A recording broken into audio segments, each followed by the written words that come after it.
T9C got the fucking juice. Silver's the new gold. Cause this shit fire.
T9C got the fucking juice. Silver's the new gold. What's going on, everyone? Welcome back to another episode of the JT Sports Podcast. I'm your host, JT. The NFL offseason has been one for the books, I definitely can say, because there's been so many trades going on, so many big moves. And we had another big move made a few hours ago. The Buffalo Bills have finally decided to cut ties with star wide receiver Stefon Diggs, trading him to the Houston Texans. And at this point, the Houston Texans are no less than a top 3 team, top 2 maybe, team in the AFC. And Buffalo, yeah, you lose Stefon Diggs, but what does this mean for your Super Bowl window? Are you still a contender? Can you still have an opportunity to make it back to the divisional round, possibly the AFC Championship? It seems like the Buffalo Bills have peaked. And truthfully, they peaked 2 years ago. Stefon Diggs isn't that big of a needle mover, at least to me, when it comes to the Buffalo Bills being able to be a Super Bowl contender. And I'm going to give more thoughts on the Stefon Diggs trade. We're going to talk about this thing, and we're going to look at it and analyze it from all angles. We're going to look at it from the Buffalo Bills perspective, what it means for the Houston Texans Super Bowl chances, and then college football. I don't get why they just can't leave college football alone, man. They keep making so many changes to it. They have expanded the playoffs to 12 teams. Then it's going to be 14 teams down the road. You got the NIL and transfer portal, which is madness. And now they want to create a super league of 80 teams. Like, just leave college football alone. College football is dead. And if they follow through with this Super League proposal, it's going to be the final stab to the heart for what used to be the college football that at least most of us grew up to love. We're also going to dive into a couple of other things around the NFL. Raheem Morris, first team meeting with the Atlanta Falcons. Oh my God, it had me so riled up. It had me ready to go put some pads on and play for him. I got some thoughts on it. I'm going to be breaking down what happened to the first round quarterbacks in the 2021 NFL draft, because with the upcoming draft only a few weeks away, everybody's saying how this could be the best quarterback class ever. And there were a lot of people, remember, who were saying the same thing about the 2021 quarterback class. So we're going to look back at what happened with those first round quarterbacks taken in that year's draft. Caleb Williams, Jayden Daniels are supposed to be the first two quarterbacks taken off the board in this upcoming year's draft. I have my prospect breakdowns, my scouting reports, my evaluations on them. Got some thoughts on the Commanders, and I'm going to be answering some questions in the mailbag. I appreciate everybody for tuning in. Hit that like button, subscribe to the channel. Remember that we're not just a YouTube channel, we are a podcast, and you can find every episode, including this one, in audio format on all podcasting platforms: Apple, Google, Spotify, Amazon, wherever you get your podcasts from. The JT Sports Podcast is available. Give us a follow on Instagram and X at JT Sports __, Instagram at JT Sports _. And before we dive into it, here's a word from our sponsor, Mint Mobile.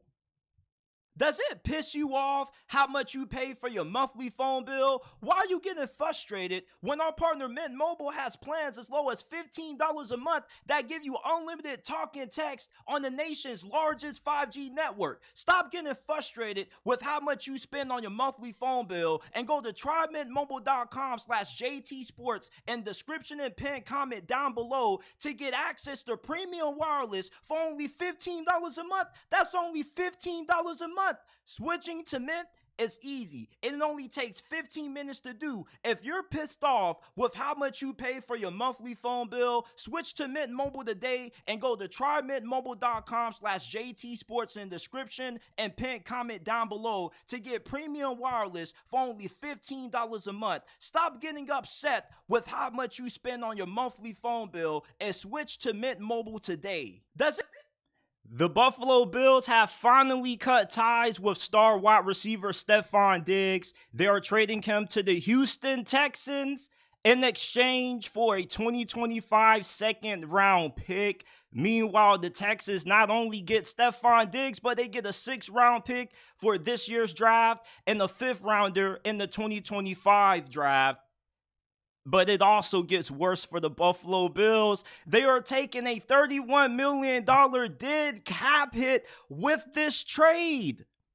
And let's talk about what this trade means, specifically for the Buffalo Bills. You lose Stefon Diggs. Now, at this point, your only playmaker on offense is Dalton Kincaid and James Cook. So you only have 2 playmakers on offense. You lose your 2 starting receivers. Gabe Davis signed with the Jaguars. You trade Stefon Diggs. Your Super Bowl window is closed. Is it? I'm not sure about that.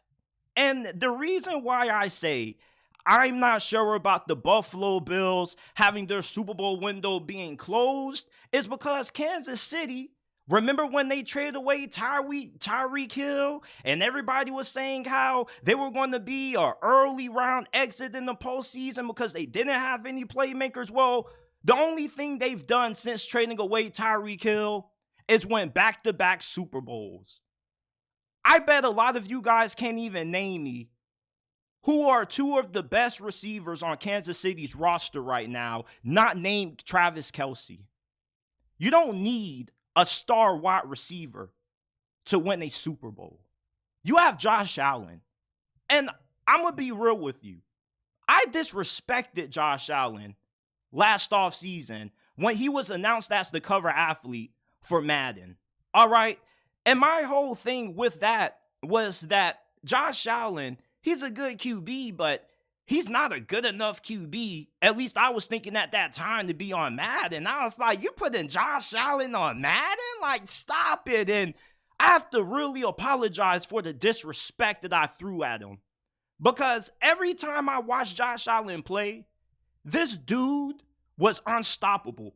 And I'm a Pittsburgh Steelers fan, and after he had that 52-yard rushing touchdown when he ran one of our defenders over, like flat the hell over, like it was Marshawn Lynch, Madden 25, he gained all of my respect. And he already has become, in the span of only 1 year of really watching a good amount of Buffalo games, one of my favorite players to watch. I went from disrespecting this man to him becoming one of my favorite players. As long as you can keep Josh Allen healthy and you give him some decent weapons around him, you still have a chance to compete for a Super Bowl. The NFL is a quarterback-driven league. Yes, you do need a good supporting cast for a quarterback to be successful, but the better the quarterback, the more he can do with less. This is one of the deepest wide receiver classes that we have in this upcoming year's draft. You can get A.D. Mitchell.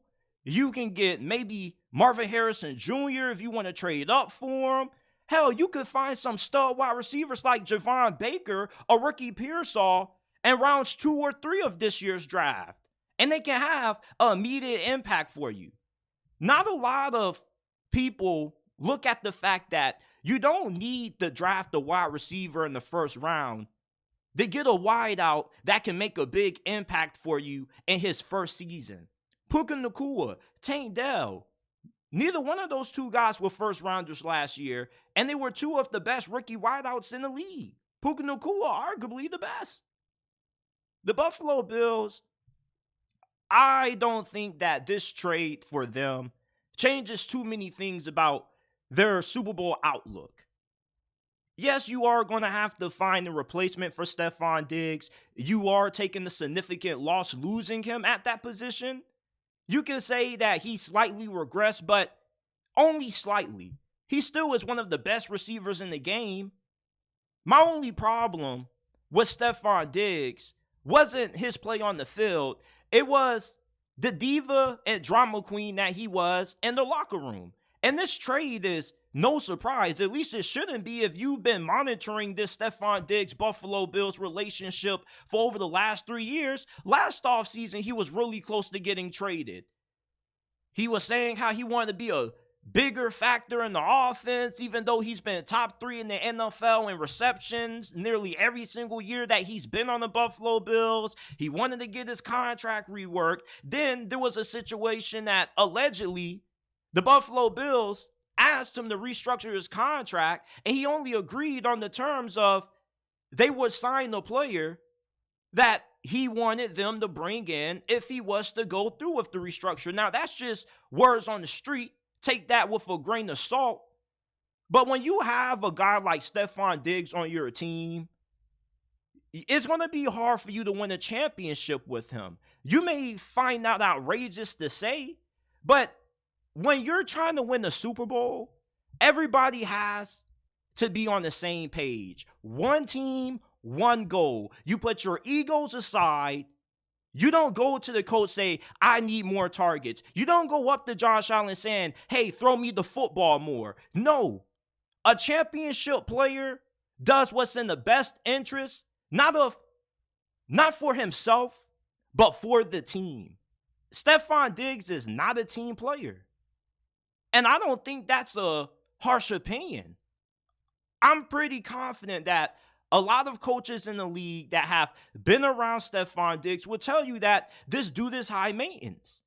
And when you think about some of the most high maintenance wide receivers in league history, like Terrell Owens, Antonio Brown, they don't have a lot of championships. Why is that? Antonio Brown was fortunate enough that Tom Brady wanted him in Tampa Bay, and you saw how that went. He got a Super Bowl, then he turned on Tom Brady. Allegedly banked his wife. Allegedly. Terrell Owens, this dude was playing for so many damn teams, didn't get along with Donovan Knapp. His inability to coexist with Donovan Knapp was a large reason why they lost that Super Bowl to New England. When you have receivers that are drama queens like Stefon Diggs, it's hard to win championships with them. No quarterback wants to have the pressure of always having to target a guy just because he's always going to cry about not getting enough opportunities on the sideline. And what's even more ironic about that is, I remember in the divisional round this past year against Kansas City, Stefon Diggs got mad because Josh Allen missed him when he was wide open on the throw when he tried to attempt a touchdown, right? And then on the following play, third down comes up, Josh Allen goes to Stefon Diggs, and Stefon Diggs drops the ball. Isn't that crazy? Listen, Stefon Diggs is a really talented receiver, but league history has showed us that you don't need a big-name wide receiver to win a Super Bowl. Buffalo was getting held back in some capacity by Stefon Diggs. I'm not going to put all of Buffalo's shortcomings on Stefon Diggs because that's not fair to him. He is only just a wide receiver. Sean McDermott, Josh Allen definitely do deserve way more blame than Stefon Diggs. But he definitely was part of the reason for why Buffalo has yet to come close to winning a championship with Josh Allen at his peak. Stefon Diggs, you don't need him if you're the Buffalo Bills. And Bills fans, wide receivers come a dime a dozen. You can draft 4 wide receivers in this year's draft, and I guarantee you at least 2 or 4 of them are going to hit.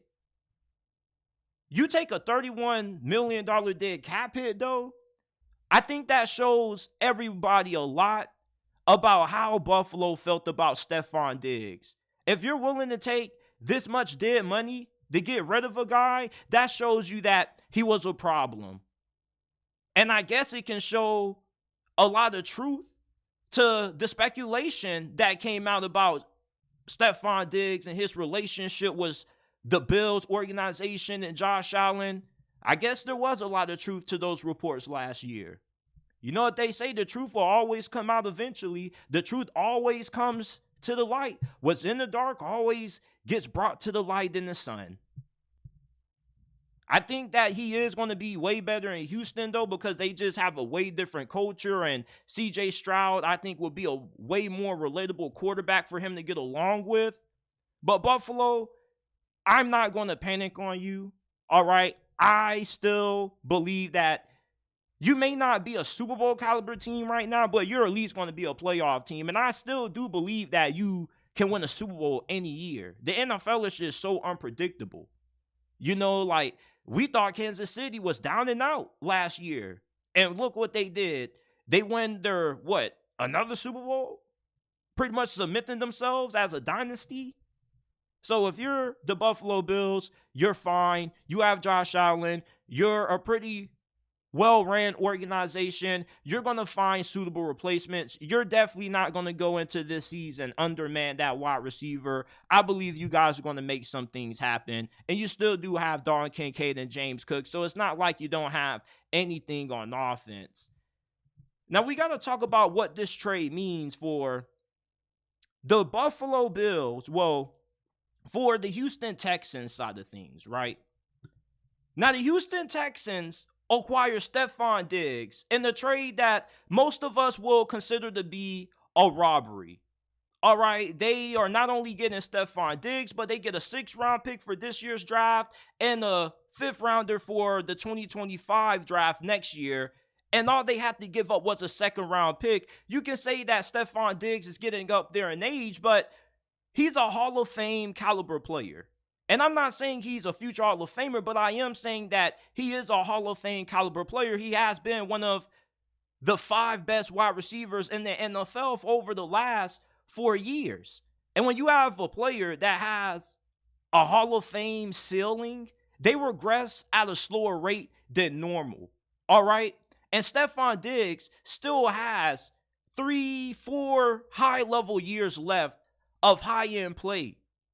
Yeah, his numbers went down in some departments, but let's not act like Stefon Diggs isn't a true number 1 wide receiver.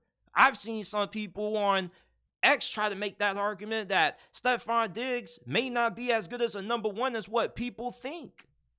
Listen, him going to the Houston Texans with C.J. Stroud, Tank Dell, and Nico Collins should have not been allowed to happen. You want to know why? The Houston Texans now have two of the NFL's best route runners, best separators on their offense. Tank Dell, great route runner, great separator. Same thing with Stefon Diggs. And they're going to be a perfect fit for CJ Stroud and what he's going to be expected to do in year 2.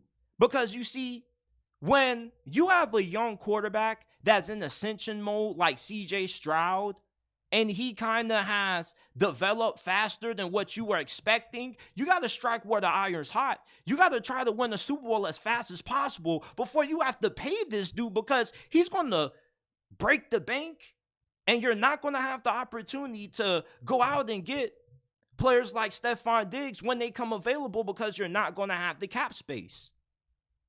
You get a guy like Stefon Diggs who still is in his prime. He still has several good years left in him. And you pair him up with Nico Collins, Tank Dell, who also are on really cheap deals, along with the rookie QB, who was so good that he ended up transforming the Houston Texans franchise from irrelevant to the AFC South Division Championship, or the AFC South Division champions, when nobody expected it. Everybody thought it was the Jacksonville Jaguars division to lose.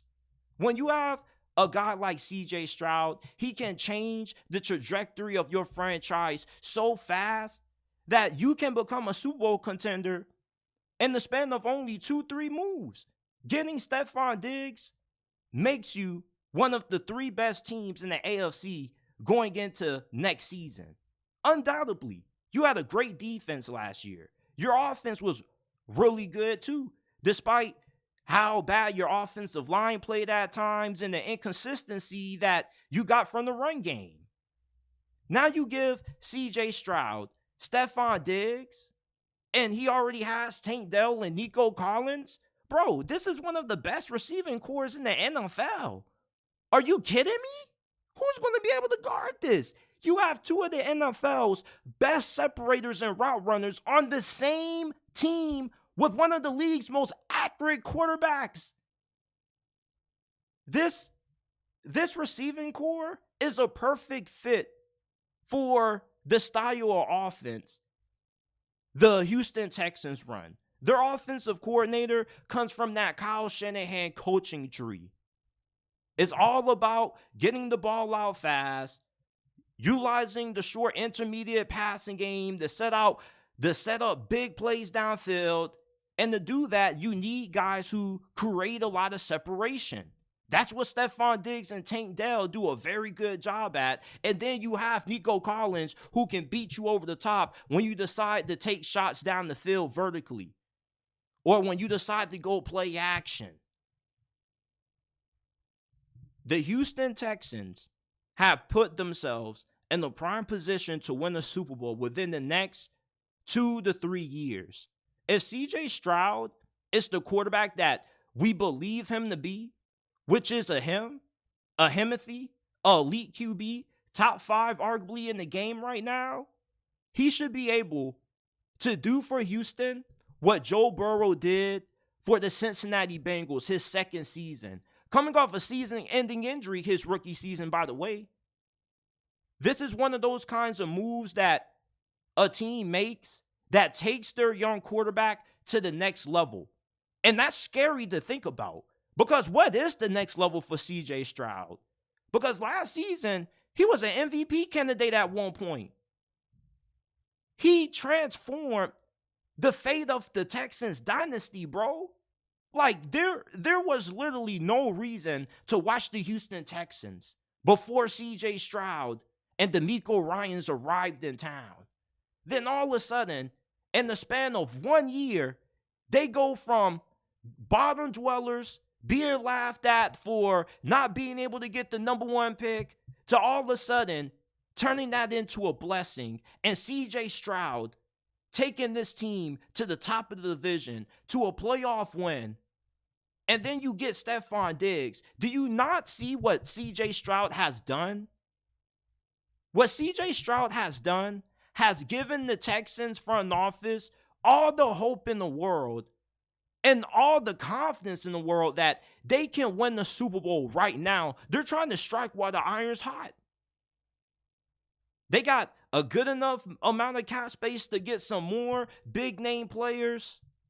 This move definitely solidifies the Texans as a legitimate Super Bowl contender for next season. I don't want to hear any of that, oh, it's CJ Stroud's second season, they're going to get film on him. Like, that is one of the most BS narratives that people just throw out there that's just so useless, because we've seen plenty of quarterbacks in their second year take that next step, win MVP, Lamar Jackson, Patrick Mahomes. You don't think that CJ Stroud isn't working on his game? He's not watching film himself? He's not getting better? You got Stefon Diggs, Tank Dell, Nico Collins? Are you kidding me? Oh, and I almost forgot. They got Joe Mixon. What? With Dalton Schultz? Come on, man. Come on, bro. CJ Stroud, if he's the quarterback that most of us believe that he is, the Texans not only should win the AFC South this upcoming season with ease, but they should be in the AFC Championship. The Texans should be able to go on the road and go toe-to-toe with Lamar Jackson, the Baltimore Ravens. Hell, they might even be in a situation when Baltimore might just have to come to their neck of the woods in the postseason with how stacked they look right now. They might end up having the number one seed in the AFC this upcoming season. Who knows? But they look damn good right now. None of us can deny that. So Stefon Diggs, in terms of the Texans' chances to win the Super Bowl this season, with him being on the squad, yeah, like their chances definitely have soared. And they're a top 3 team in the AFC right now. Probably second behind Kansas City, if I had to rank them right now. I wish they would leave college football alone. They have changed this sport so much to the point that I don't even recognize it no more. I first started watching college football in 2011. And I don't even recognize college football in the year 2024 anymore. This sport has changed so drastically that it pretty much is the second version of the NFL. And with the move that they are trying to make, they're going to make it one step closer to becoming the NFL Junior, the NFL's developmental league, pretty much, because that's what college football is turning into, with the NIL and transfer portal being free agency when you can buy players. Same thing can be said with recruiting. And now, according to a report from The Athletic, a group that includes several college presidents have tabled a proposal to dramatically alter the way college football is organized, according to The Athletic's Andrew Marchant and Stuart Mandel. Their group, which is called College Sports Tomorrow, has floated the idea of creating a 2-tiered structure among FBS schools. The current CST outline would create a system that would have the top 70 programs, all members of the 5 former major conferences, plus Notre Dame and new ACC member SMU as permanent members, and encompass all 130 plus FBS universities, Merchant and Mandel reported. The perpetual members would be in the 10-team divisions, joined by an 8th division of teams that would be promoted from the second tier. This is just so much, and it's so unnecessary. Why do we need this? Why do we need to create a super conference? Oh, well, JT, this would better help regulate NIL and the transfer portal. How about the NCAA actually do their job and being consistent with regulating college football? Their ineptness, their inability to do their job efficiently is the reason why college football and college sports is in this situation right now. And for all of you guys that are saying this is a good thing, think about some of the sports that could end up getting wiped out. Maybe wrestling, hockey, golf, the sports that don't generate any revenue could be a casualty of this move. There are a lot of factors that a lot of people don't think about that tie in to this potential college football super league.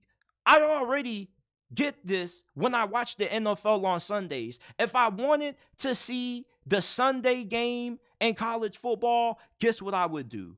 I would watch the NFL because that's what the NFL is. Saturdays are special because they belong to college football. I don't need the college football playoffs to have 32 teams. I don't need it to be March Madness. I don't need it to be the NFL. I need it to be college football. This sport is losing its uniqueness. Everybody keeps saying, well, change is good and it's going to make everything better.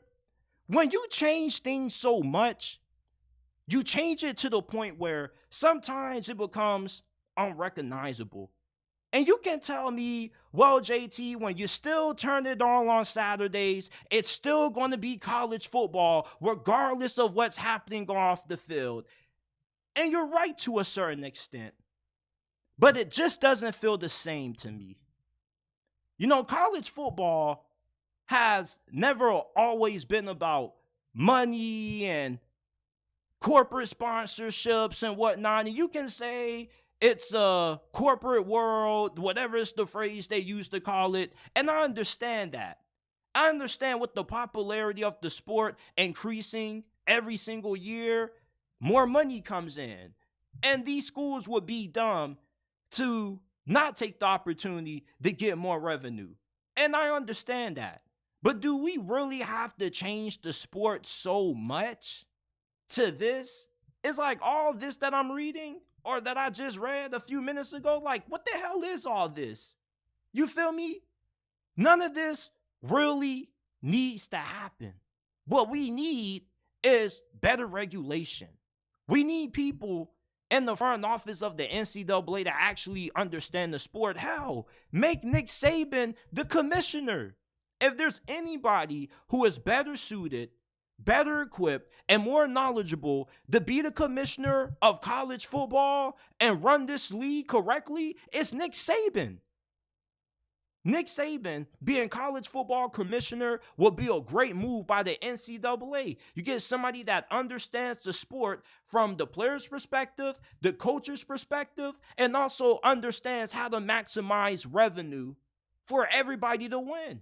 I'm not saying that him being college football commissioner would be completely perfect, but it would be better than the MFers who are running this thing right now, who have turned this sport into what it is starting to become. The second version of the NFL. I don't want to see the NFL 2.0 on Saturdays. I love college football. Some of the best memories that I've had of my childhood have taken place watching college football. And it's just, this sport is just so unrecognizable. Like, one of the best championship games I ever watched, Auburn versus Florida State in the last ever BCS national championship. Are you kidding me? The kick six? College football was already good. There was nothing about it that really needed to change so much other than maybe slightly altering the postseason system. But now, like, they done took one small thing and turned it into something bigger. They took a small issue and dragged it out into this. Like, are you kidding me? I wish they would just stop changing college football. Leave it alone. Why are we making a 80-team league conference? What sense does this make? I just wish they would stop making these changes to college football. Just leave it where it is right now and try to make better with what you already have going on right now. It's like they keep expanding these things and adding more teams to the playoffs and changing the NIL rules. And all they're doing is creating more problems in the process. Just in my opinion. Raheem Morris, in his first team meeting with the Atlanta Falcons as their head coach, has already won over the hearts of many fans. And when I came across his clip on Instagram of his first team meeting, I wanted to get some pads and go suit up for the Atlanta Falcons, man. He gives me Mike Tomlin vibes. You know, when he talks, it definitely is powerful. He definitely is a really good speaker. He knows how to get you motivated. He knows how to grab the attention of the room. And a lot of things that he said in this first team meeting, I don't think it's just players talk, or coaches talk. Because, when every head coach first gets hired by a new team, they always got to give this rah-rah speech. And most of the times, even when it sounds good, it doesn't lead to success on the field. But when I listen to Raheem Morris talk in this first team meeting, I believe him. You can hear the passion. You can hear the want, the drive to succeed, and the willingness to do everything that it takes to accomplish that, even if that includes putting his ego aside. He emphasized how the coaches have to do their job. They have to develop the players. They have to put the players in the best position to succeed, not just for their team, but even if it's for somewhere else. That's love. I got a lot of respect for that. You just want the best for the players on your team. And all you want to do is make sure that they can succeed. That's way different from Arthur Smith. He never put guys like B. John Robinson and Kyle Pitts in position to succeed. He was putting these random dudes that I never heard before that were going off like Jonnu Smith. Are you kidding me? You got all these talented players and you're not going to use them? Definitely like the sound of that. And he also said he wants the Falcons to be world-class in everything they do and carrying themselves in a world-class way, from the coaching staff to the players to the guys in the front office, including the owner. He has a vision, and you can hear it. And with the way that he sounded, in this first team meeting, from the clip that I watched on Instagram, I believe he's going to work in Atlanta. It was a 6-minute clip. I got a 45-second little segment that I pulled from it that I really want you guys to listen to, so you guys can understand why I feel this way about Raheem Morris and why I believe he's going to thrive in Atlanta. Be a part of this thing. It's constant communication. It's collaboration. It's all of the words that you heard us talking about, right? This is the vision. This is what we sold. This is the plan. As players, now it's on you. How close can we get in this room? How close can we become? How much further can we go? How much more of a leader can you be, AJ? How much more vocal can you be? How can we do it, Koo, all together? How do we form these relationships when we're in the weight room? We're running with Griff. How do we do those things? We got to make that look different, right? The difference in the NFL is the people sitting in these seats. You guys make the difference. You guys change everything. You guys determine winning. Nobody else. Not the outside world at all. The people in these seats. The people sitting around this thing. I mean, are you kidding me? We have to give Raheem Morris a huge round of applause, man. Because what he just said there is what you need as a head coach to succeed. Raheem Morris has a vision. He wants people to hold each other accountable. If a player wants to come up and call out a coach, they're welcome to do it. And they're not going to get any pushback from it. But when they get called out by the coaches for not holding up their end of the bargain, then that's when they have to hold themselves accountable. Raheem Morris, this is his second opportunity being a head coach. He was a head coach of the Buccaneers way back at the start of the early 2010s. And he had one 10-win season, and then after that, it completely went left. He is 40-something years old now.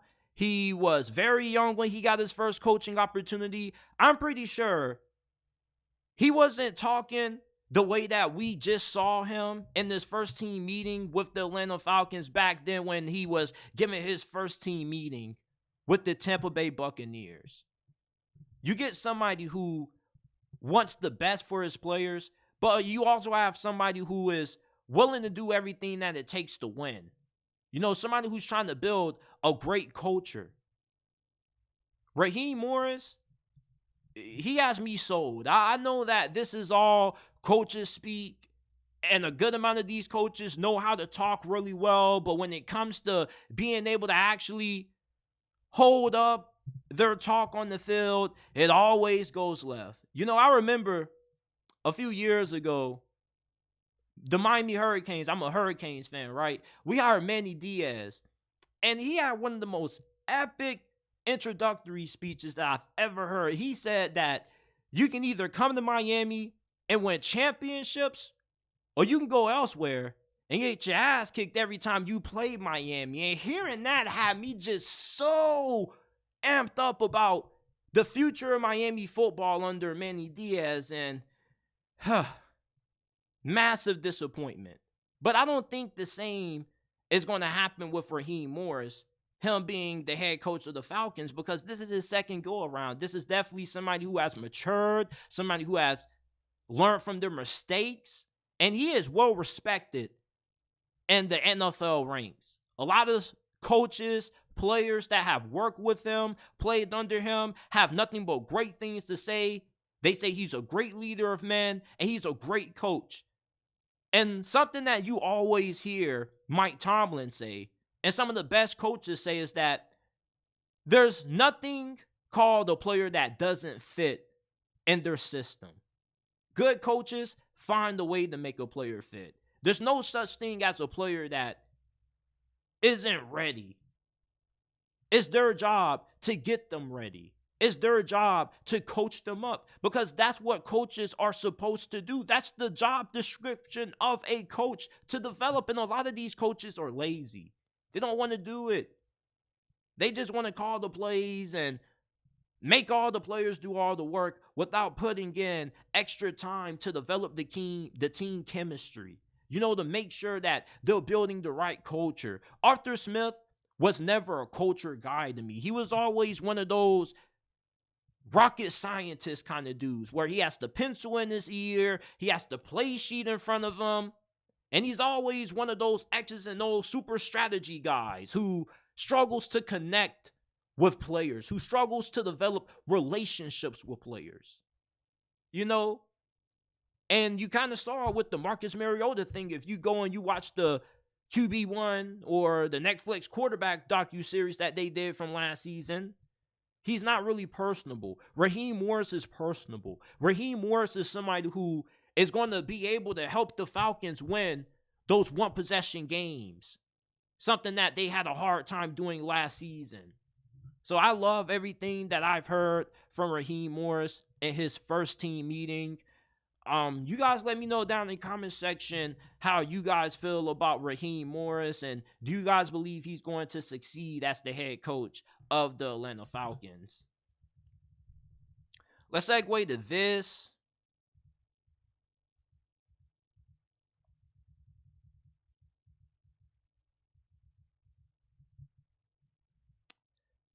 Caleb Williams is the most polarizing prospect in this year's draft. All right, he's been labeled as a generational quarterback. He's supposed to be the NFL's equivalent to the NBA having Victor Wembanyama, LeBron James. He's supposed to come in right away, year one, and be able to elevate said franchise to a playoff contender. He's supposed to be another coming of Patrick Mahomes, but with more modifications, more refined. And when I look at Caleb Williams, I look at a quarterback that is super gifted, that has all the talent in the world to make the impossible play look possible. He can turn a bad play into a good play, and a good play into a great play. He has that kind of impact. And when I was watching him a lot this year at USC, you know, one thing that I noticed is that he was not in a great situation. All right, they definitely failed him.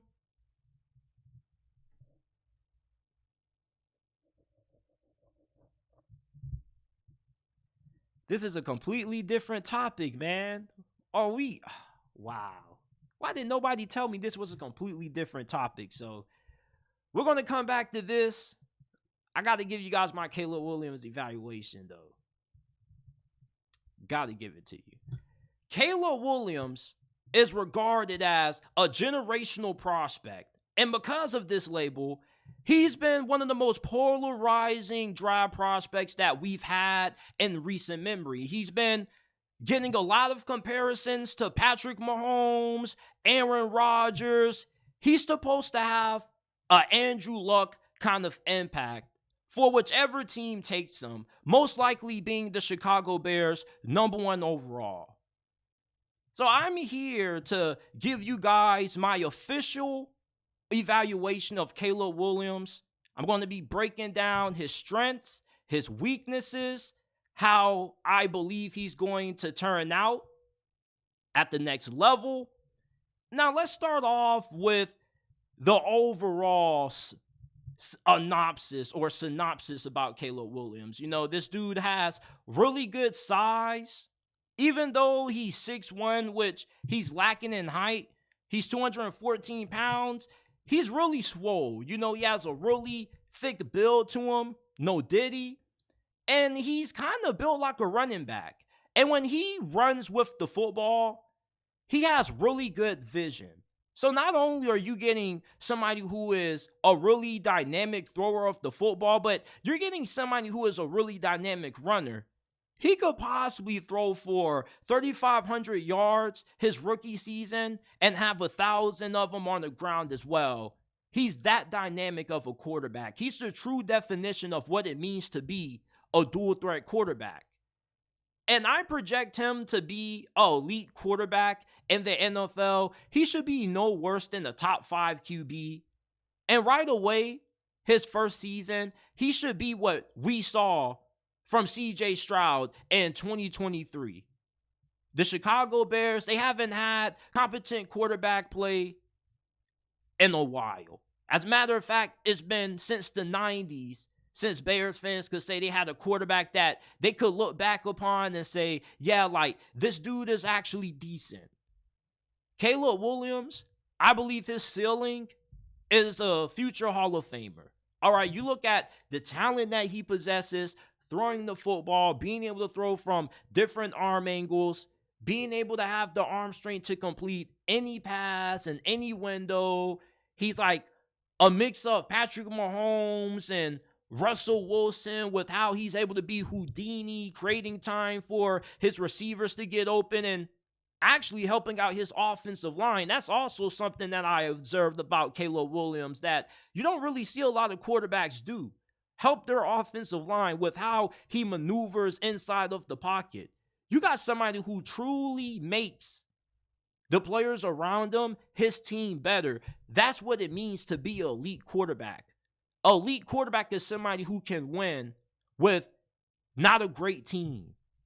Patrick Mahomes just took Kansas City to the Super Bowl with, outside of Travis Kelce, guys we never heard before, getting passes from him, catching passes. Like, Rashee Rice was what, a day 2 selection last year? Nobody knew about him too much. Nobody knew about MVS all that much outside of a few okay years he had in Green Bay. But yeah, the Chiefs won the Super Bowl with Patrick Mahomes being at the helm at QB for a team that we mostly perceive to be one of the worst that the Chiefs have ever had during the Mahomes-Andy Reid era. That's what an elite quarterback is supposed to do. When Joe Burrow took the Cincinnati Bengals to the Super Bowl in year 2, he had great receivers, but he had an awful offensive line. Debatably, one of the worst offensive lines to ever make it to a Super Bowl. When you have an elite quarterback, he can overcome more limitations than an average or good quarterback.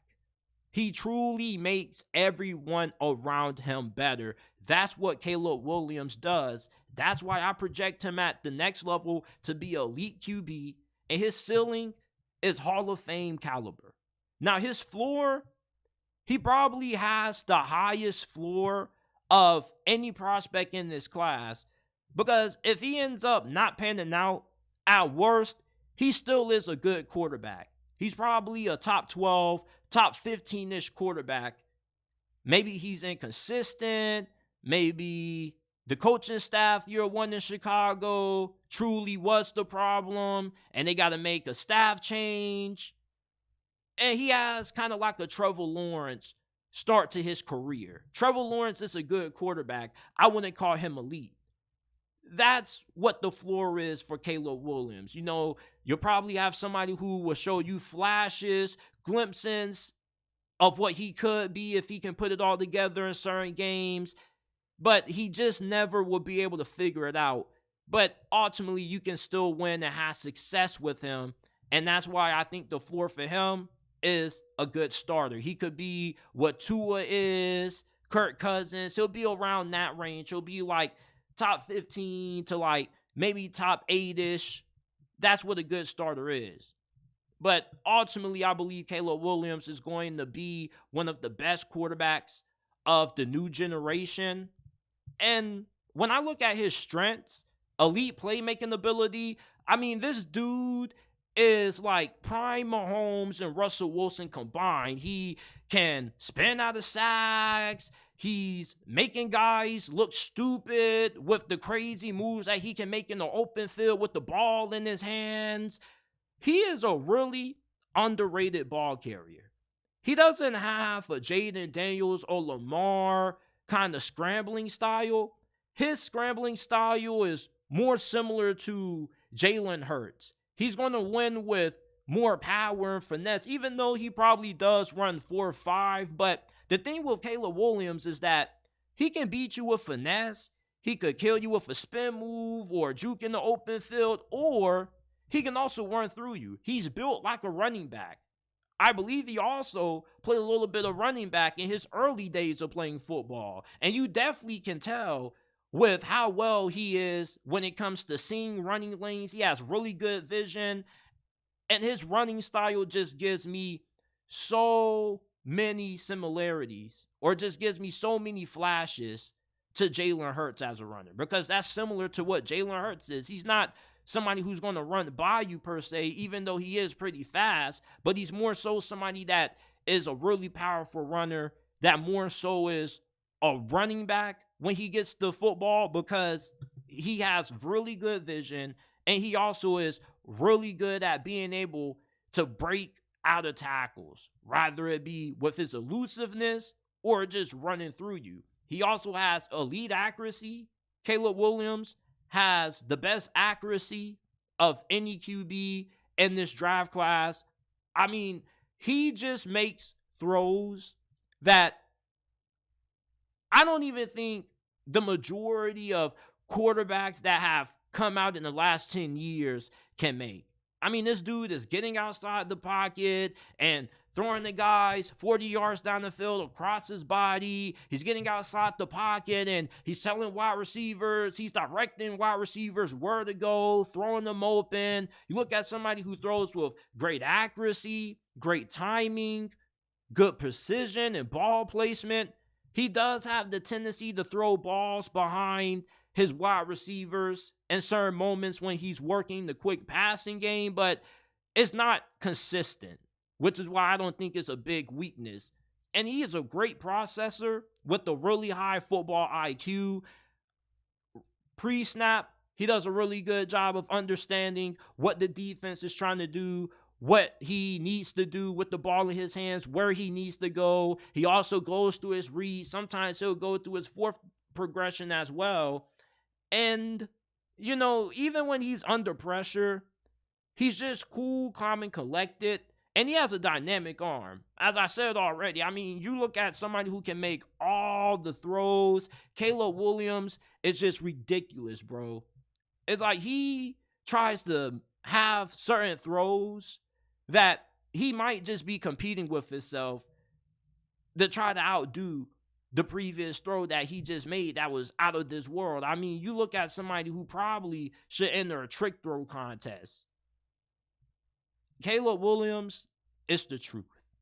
I don't know how better I can put it, but if you are somebody who doesn't believe that Caleb Williams is going to work out and you're looking for the reasons for what could go wrong, okay, he has a high tendency to play superhero ball. I call it superhero syndrome. That's when he's trying to do too much. He's overlooking short, open wide receivers, or he's overlooking wide receivers that get open short from like 4 to 5 yards out and just tries to get the big play instead of taking what the defense gives him. He also holds the ball too long. Maybe nothing's there. He should throw the football away, but instead he tries to make some things happen, and he either fumbles the football or takes a sack and loses a lot of yardage.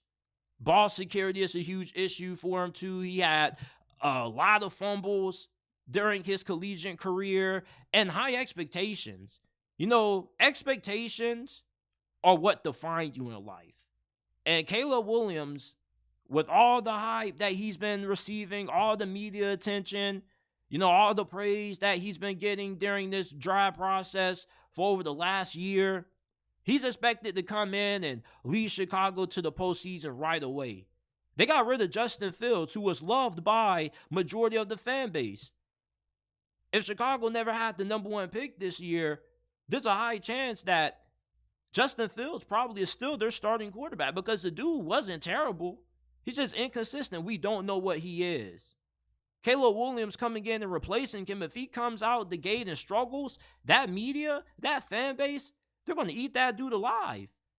And with his personality, I don't think he has character issues. He's somebody who should be able to coexist with everybody in his locker room. He's not weird. He's relatable. All his teammates at USC like him. I don't get why nobody in the NFL shouldn't like him. Keenan Allen already was seen, working out with him at USC, reportedly.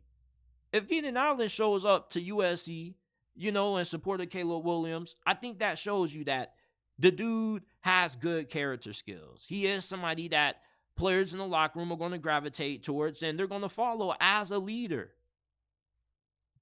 The downside with Caleb Williams having these high expectations has nothing to really do with what he does off the field. It has everything to do with him on the field. The only downside about his personality may be he may be a little sensitive, and that Chicago media, they can be really harsh at times. And with Caleb Williams being a little bit more sensible than what you like out of your typical quarterback, that could get to him. And eventually, if he struggles, the fan base backlash is going to get to him, and it's going to be overwhelming, because this is going to be the dude who Chicago drafted to replace the fan favorite Justin Fields. And if Caleb Williams doesn't work out and he plays worse than Justin Fields, or he isn't as good as advertised, a lot of people are going to feel cheated, because they're going to be like, damn, we traded away Justin Fields for nothing, and we drafted this dude with the number 1 pick that we got gifted by the Carolina Panthers to be worse than Justin. Oh my goodness. Yeah, they're going to eat him alive. But overall, I believe Caleb Williams is going to live up to the hype. People were trying to say the same thing about Victor Wembanyama when he was coming out for the San Antonio Spurs or for last year's NBA draft. And, he's had one of the best rookie seasons in recent NBA history. I mean, the dude just gets hella blocks. He's damn near unguardable with his size, his length, and his athleticism. You think about, some of the pushback that people had about Andrew Luck. That's just what comes with getting this kind of label.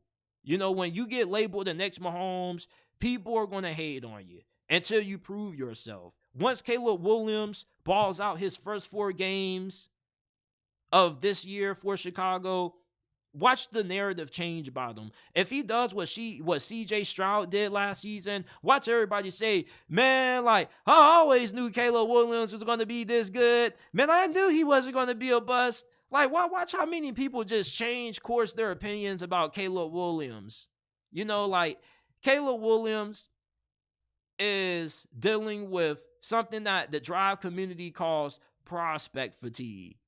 A prospect gets so much hype and people just get tired of hearing their name, and they just eventually grow to sour over the prospect.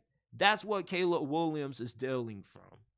But I promise you, Caleb Williams, this dude is the truth. He's going to ball out for Chicago year one, and you definitely should be a playoff team with him at the helm this season. Jayden Daniels is really fun to watch. You know, I had a lot of fun watching this dude's tape. This dude is breaking out the tackles, giving guys ankle breakers in the open field. He also is a really good deep ball thrower. He has really good accuracy when he throws the football outside of the numbers.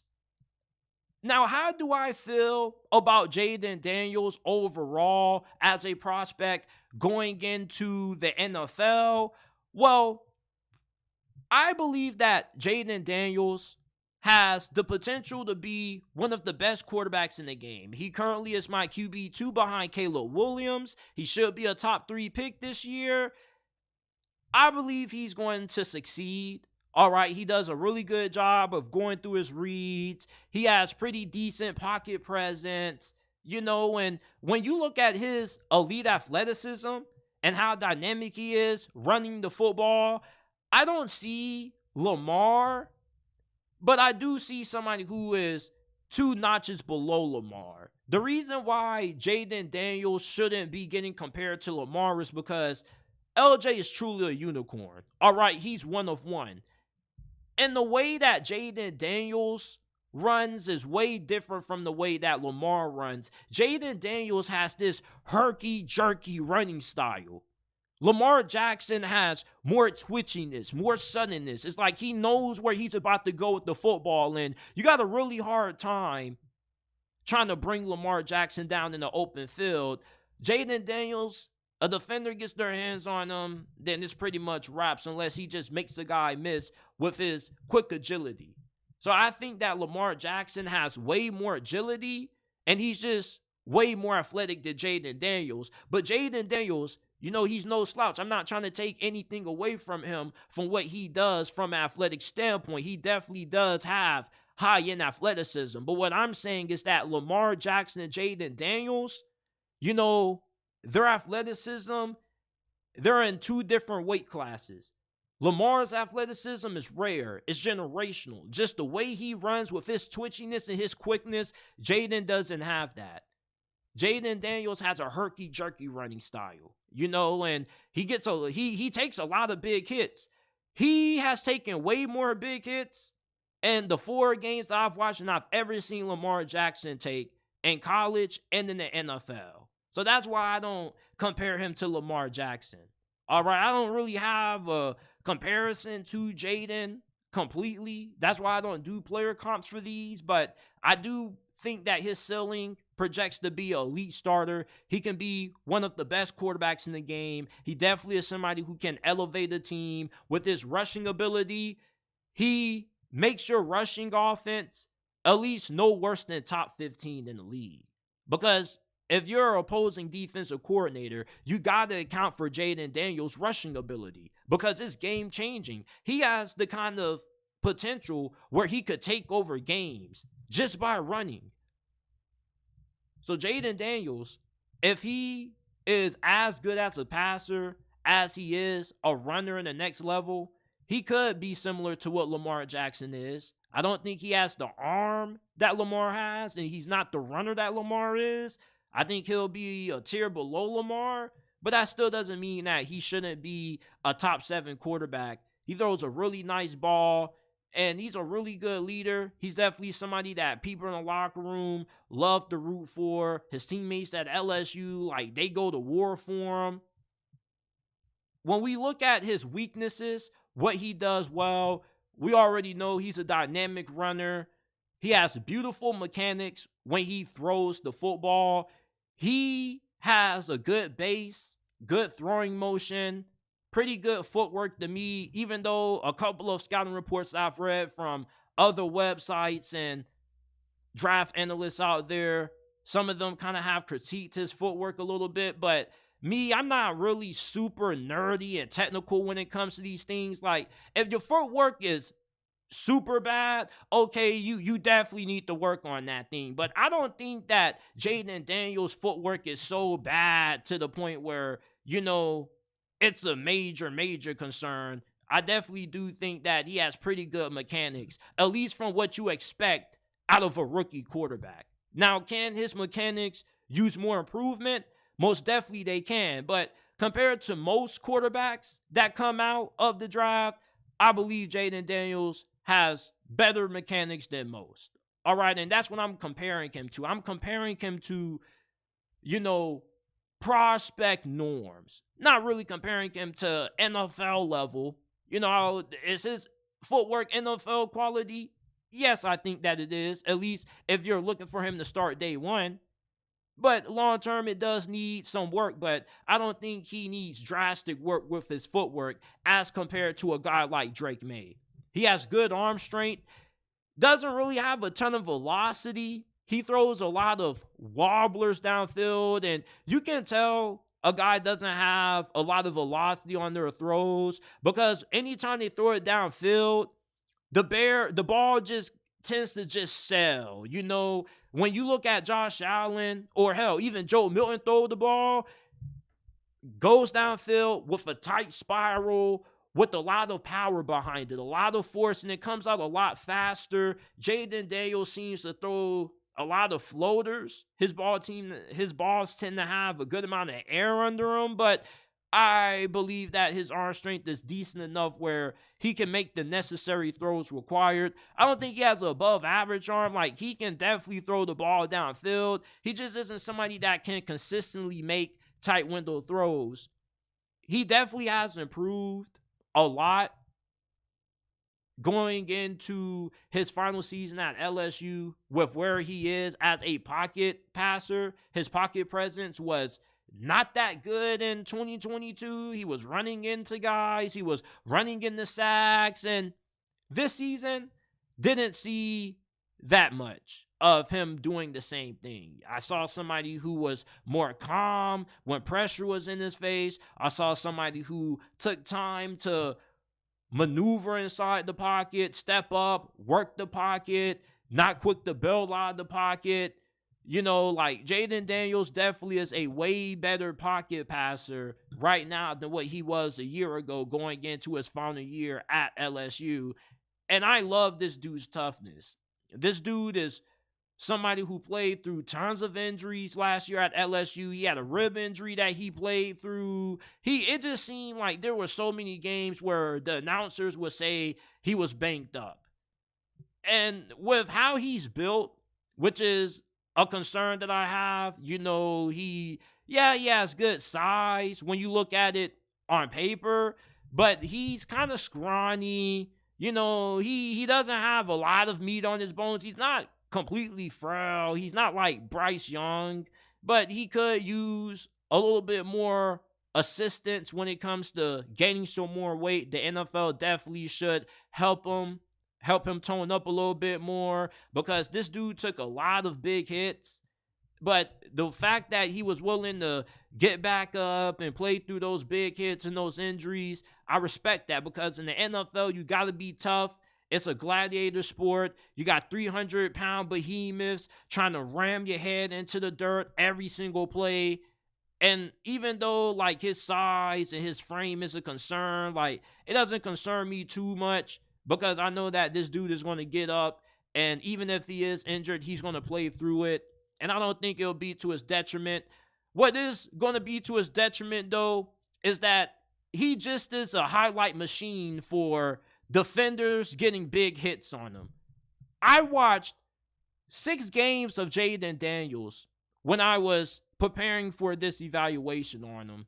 And in 5 out of 6 of them, he got his ass laid out. Ole Miss, Mississippi State, Arkansas, Dallas Turner absolutely destroyed them in their bout against Alabama.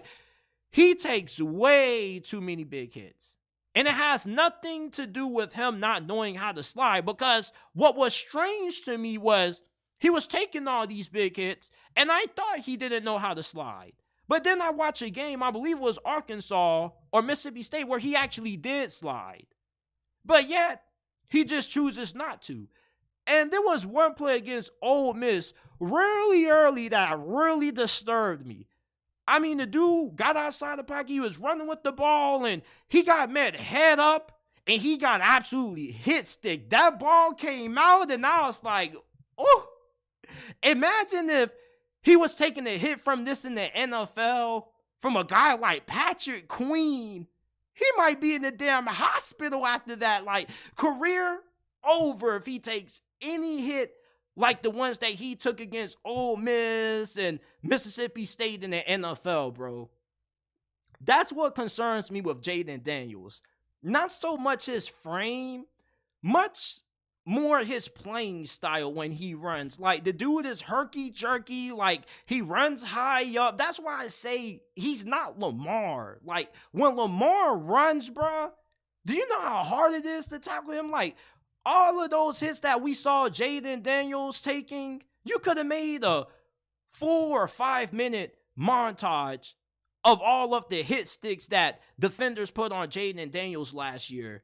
You can't do that with Lamar Jackson. Like, Lamar Jackson is just so much more sudden, and he's just a better runner than Jayden. You feel me? Like, Jayden runs like a quarterback. When Lamar runs, he runs like a running back. He runs like he has somewhere to go. You feel me? And you can tell. And Lamar, he's really smart with how he runs. When he runs, he has a low sense of gravity. He doesn't take too many big hits. Jayden Daniels, he probably took more big hits last season than what we've seen Lamar Jackson take his last 2 years in the NFL. I'm really concerned about durability for Jayden Daniels at the next level, bro. Not because his frame, but just because how he freaking runs, bro. Like, get down. Get down. Why are you trying to run guys over, bro? You not built like that. You're not built trying to run somebody over. What are you doing? What are you doing, Jayden? Jayden Daniels has to get his ass down in the NFL when he runs. Like, please, he's not one of those quarterbacks that is going to be making guys miss when he's just doing all kinds of spin moves and juke moves. Like, even Lamar with how gifted he is at making guys miss in the open field, he gets down. He slides. He doesn't take a lot of big hits. Like, he probably could get way more touchdowns and way more yards if he didn't slide, and he did try to get more after contact, but it's about health. It's about longevity. All right, you got 15, 20 yards. Getting 3-5 more extra isn't worth the risk to your long-term health. Like, Jayden Daniels, bro, like, next level, he has to get down. Because if the people who comment on this segment after I release it say that they watched the Jayden Daniels film and they don't agree with the fact that how many big hits he takes isn't going to be a problem, bro, I question your film watching skills, bro. I question your analysis, bro, because this dude is just a magnet for big hits. Like, whew. And then the last big red flag I have with Jayden Daniels is his accuracy is inconsistent. You know, sometimes he looks really good. He started one game 7-7. And he looks really good throwing the ball downfield, especially outside the numbers. But other games, you know, like Mississippi State, that wasn't the best game that I saw out of him. He kind of can struggle at times, getting the ball out fast in the short, intermediate, quick passing game. His deep balls, some of them he underthrew to Malik Neighbors. He doesn't really overthrow wide receivers a lot. I more so see him have a lot of underthrows. And I guess that goes to the big knock that people have with his arm strength. You know, having a good arm, but lacking a lot of velocity. And you kind of can see that because some of his deep balls can kind of sell on him. And I think that is a reason why his accuracy is inconsistent.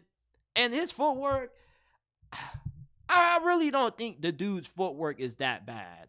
I think the problem is that sometimes, you know, like when he's trying to extend plays and he resets back in the pocket, he doesn't completely set his feet. He's trying to get the ball out fast. He's trying to avoid pressure. So the footwork may not be the greatest. And that is a reason for his inconsistent accuracy.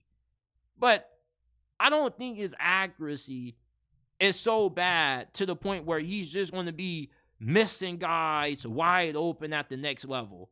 I don't think it's 53 or 55% completion percentage bad. It's just inconsistent where he's going to have some throws that he's going to miss that you're going to say, bro, what the hell was that? Are you kidding me? But it isn't something that pops up really frequently. But sometimes just working the quick game, there are some throws that can get away with him. Sometimes he can jump a ball into the dirt.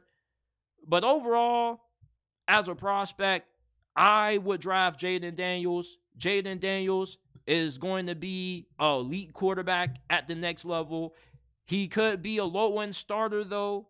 His ceiling is really, really high, but his floor may be one of the lowest in the class. If he doesn't pan out, he could end up being a bridge quarterback. Maybe he could find a way to get a couple of big contract extensions for about 3-4 years. But if he doesn't pan out, he may be a guy who may not even be a starter in the league.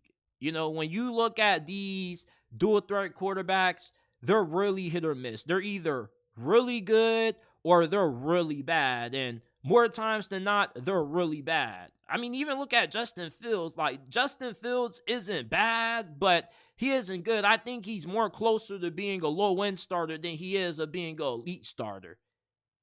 And Jayden Daniels, you look at Justin Fields and what he is at this point in his career, his floor could be worse than that. It could be a tad bit better than Malik Willis. He could be a capable backup, but the floor definitely is really low. And if he doesn't work out, like, you're going to have a dude that you're going to have to do everything you can to put all the supporting pieces around him to win. He's not going to be somebody that can carry you to a win. He's going to be a quarterback that you're going to have to carry to a win. And that's what a low-end starter is. He's a starter that can win you games as long as you carry him and you tell him don't make any mistakes. And with his athleticism, I think that he should always be, you know, a serviceable starter. But ultimately, I believe he's going to be a great quarterback. I really like Jayden Daniels. The more I watch him, the more I liked his game. Initially, I had him ranked as QB3 behind Drake May. But over the last couple of weeks, he has been my quarterback too, and I'm sticking with it. Out of all the quarterbacks not named Caleb Williams that I believe is going to be successful, Jayden Daniels is that one. You know, this dude has a great story, hard worker, first one in, last guy out, great leader. As long as he can avoid taking those hit sticks that he took in college in the NFL and learn how to get his ass down, I believe he's going to be fine. The only thing that could hinder him is durability. Maybe he could be an injury-prone player that misses a lot of games. With the 2024 NFL Draft around the corner and all the hype that this year's quarterback class has been getting, it gave me a lot of flashbacks to 2021, because remember in 2021, they were gassing up that year's quarterback class. They were saying if you need a quarterback, 2021 is the year where you can get you one. I mean, you had Trevor Lawrence, who was generational. He had the generational label, similar to Caleb Williams. You had Zach Wilson, the crazy gunslinger out of BYU who rose to prominence during the COVID season. You had Justin Fields, who had a really good career at Ohio State, great statistics, but how well was he going to be at the next level at going through his reads and making progressions in the NFL offense? How is his accuracy be? How's his accuracy going to be? Is he going to be a serviceable passer in the league? Is he going to be a good enough thrower to win you games? You know, and then you had Mac Jones, the guy who everybody knew would be decent if he was in a good situation. But if things went left, Mac Jones was going to go left too. But if things were going right for Mac Jones, you knew things were going to go right for Mac Jones' career. So I just wanted to take a couple of minutes just to look back at the 2021 quarterback class for that year's draft and check in with where these guys are at this point of their careers. Trevor Lawrence, Mr. Sunshine. Number 1 pick in the draft by Jacksonville. And although I don't think Trevor Lawrence has completely lived up to expectations, he definitely is really good. And out of all the quarterbacks in this class, he has been the most successful one, and that's been expected. You know, I was really concerned about Trevor Lawrence when Urban Meyer was running the show in Jacksonville and damn near ruined him. And then Doug Peterson came in year 2 and saved the day. And Trevor Lawrence, this past season, he was really good the first half. Like Jacksonville, people forget this, but they were in contention to get the 1 seed at the midway part of the 2023 season. And then once they played San Francisco coming off that bye and they got dismantled and then they got destroyed by the Ravens, that's when things really started to go left for Jacksonville and Trevor Lawrence. And I believe he actually got injured somewhere through that 49ers beatdown. But ultimately, when you look at Trevor Lawrence's career right now, he's a top 10 quarterback, and he's the reason the city of Jacksonville has hope for the future of the Jaguars. All right, and he's the reason why Jacksonville has anything to do. Like before Trevor Lawrence arrived in Jacksonville, there was no reason to go to Jacksonville games. And not a lot of people were showing up to the games. Even the year when Jacksonville went all the way to the AFC Championship with Blake Bortles, like, I don't think attendance was all that great that year. Ever since the Jags have gotten Trevor Lawrence and he's turned this team into a playoff contender, there's been way better turnout consistently at Jazz games. Hell, I got people that I graduated with from high school that I never saw go to a Jaguars game who are going to them every single week now ever since they've gotten Trevor Lawrence. Trevor Lawrence has changed this franchise. He is the reason why the city is behind this team. Before Trevor got there, nobody really cared about the Jaguars. It's like you knew Jacksonville had a team, but if you lived in the city, you didn't really have high expectations. And you never really grew to care too much about the quarterback. Nobody ever got behind Blake Bortles like they have Trevor Lawrence. The city has gotten behind Trevor. Not just this franchise and this organization, but the city of Jacksonville. I live in Jacksonville, so you're not talking to an outsider. Like, if Trevor Lawrence is bad, it's not going to be good for the city of Jacksonville. A lot of people aren't going to be happy, but Trevor Lawrence has been pretty good up to this point in his career, and he's Jacksonville's quarterback, at least to me. Is he worth the extension right now? Depends on what he's asking. If he wants $50 million a year, he'll have to prove it. But if he wants 40 to 45, I'll give him that in a heartbeat. Like, the city loves Trevor. All right, and I believe Trevor Lawrence, he's going to end up being a great. All right, I think Trevor Lawrence is going to come around and reach his potential eventually.